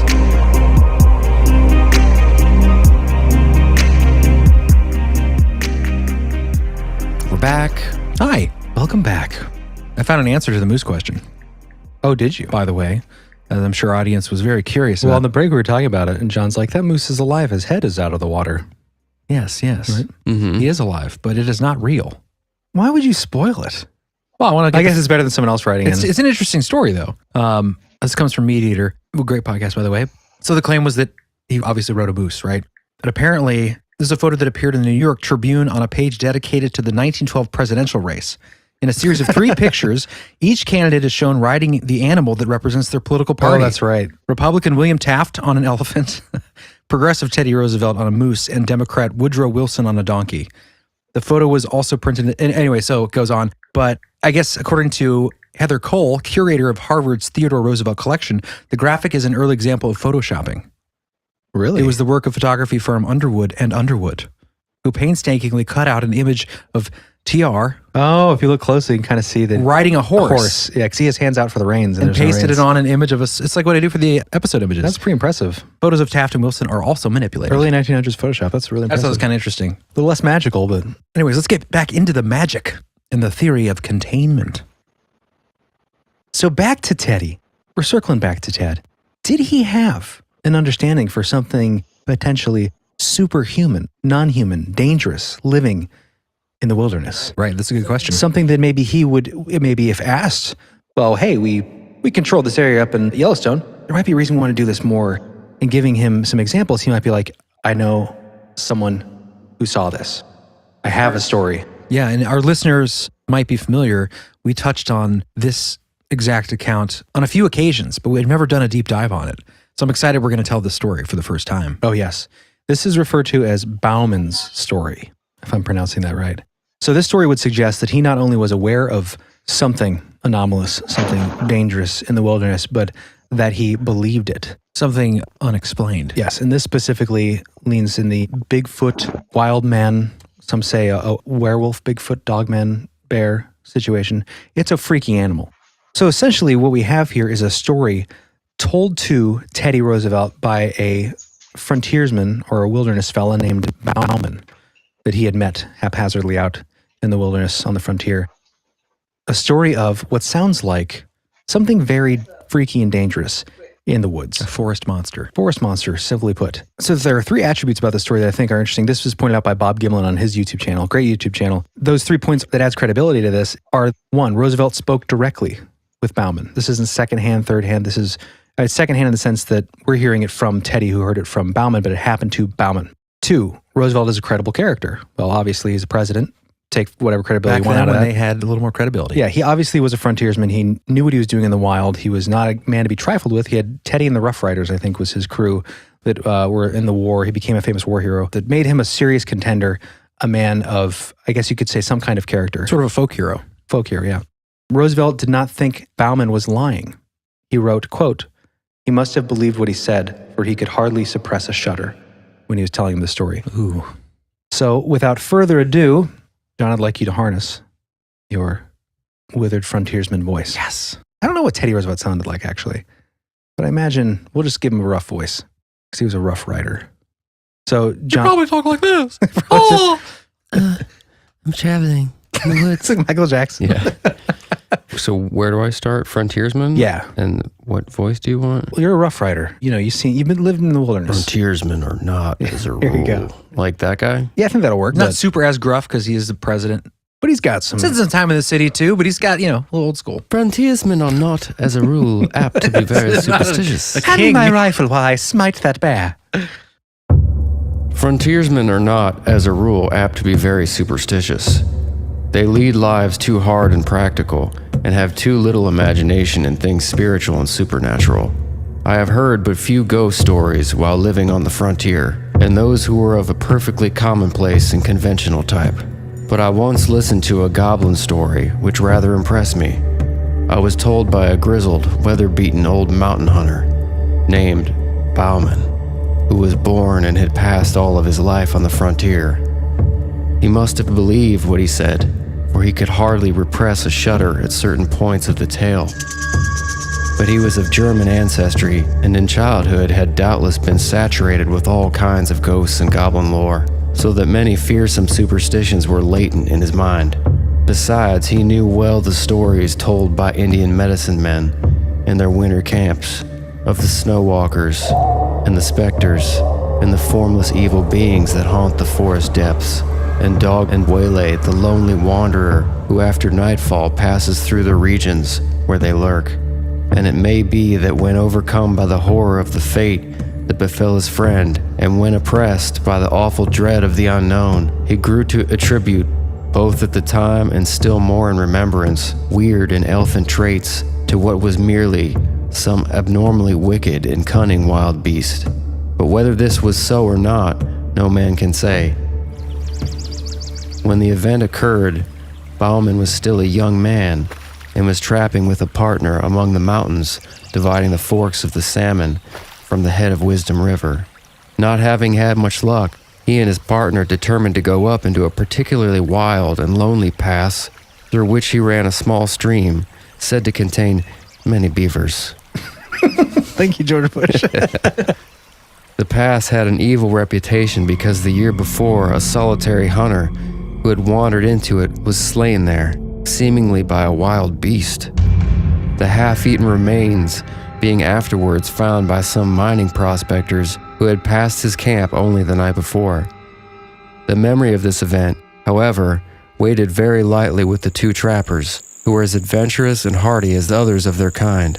They struck out on foot, with an hour or two of daylight left, and after building a brush lean-to and throwing down and opening their packs, they started upstream.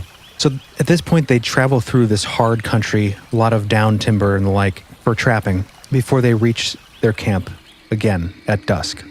The glade in which the camp was pitched was not many yards wide, the tall, close-set pines and firs rising round it like a wall with a little stream on one side.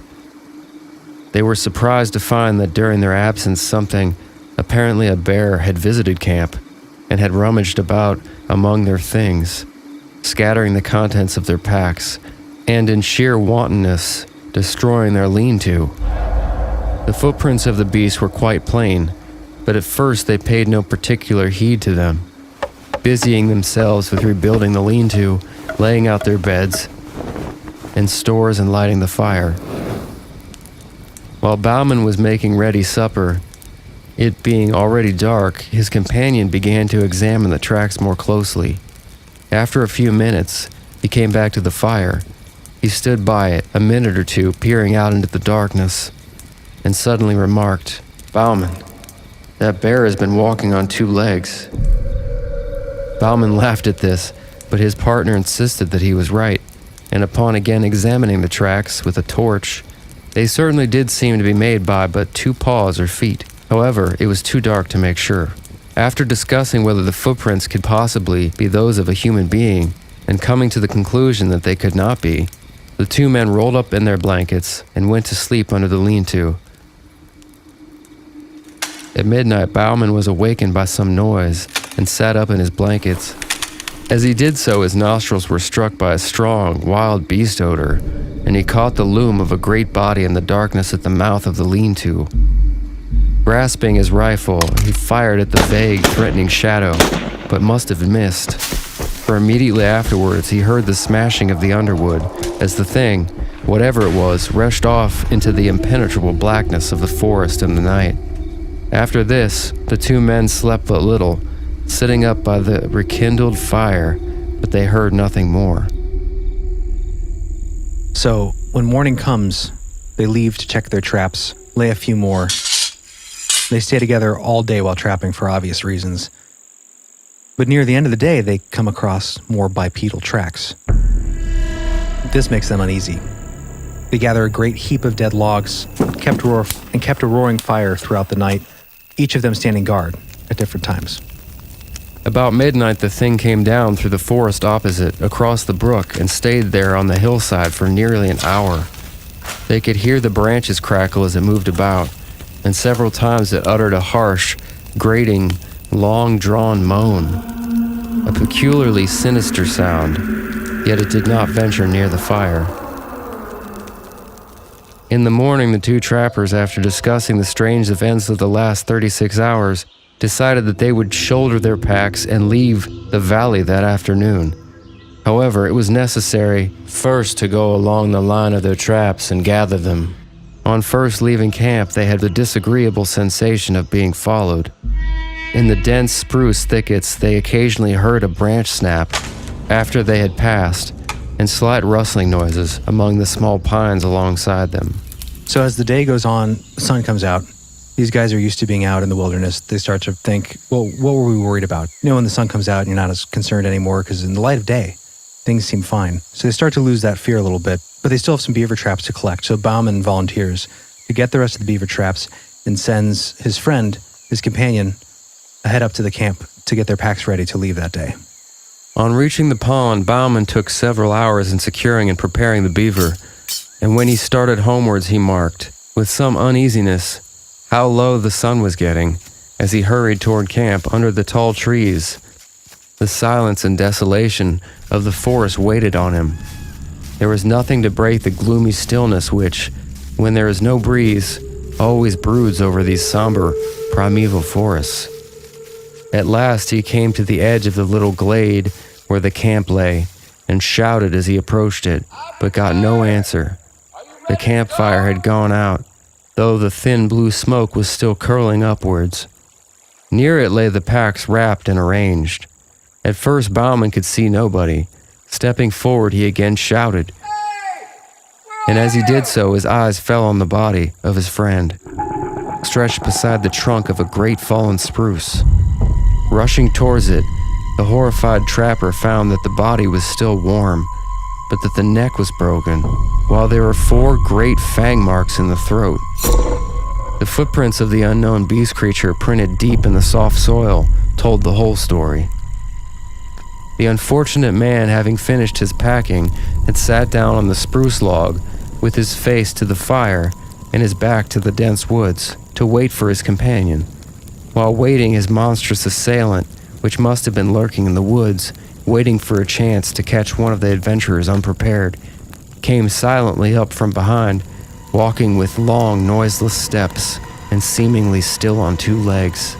Evidently unheard, it reached the man and broke his neck by wrenching his head back with its forepaws, while it buried its teeth in his throat. It had not eaten the body, but apparently had romped and gambled around it in uncouth, ferocious glee, occasionally rolling over it. Weird. Yeah, isn't that creepy? Ew. He rolled over the body? Like it was like like animals do, like when they rub themselves on something dead or... Oh. It's creepy detail. And had then fled back into the soundless depths of the woods.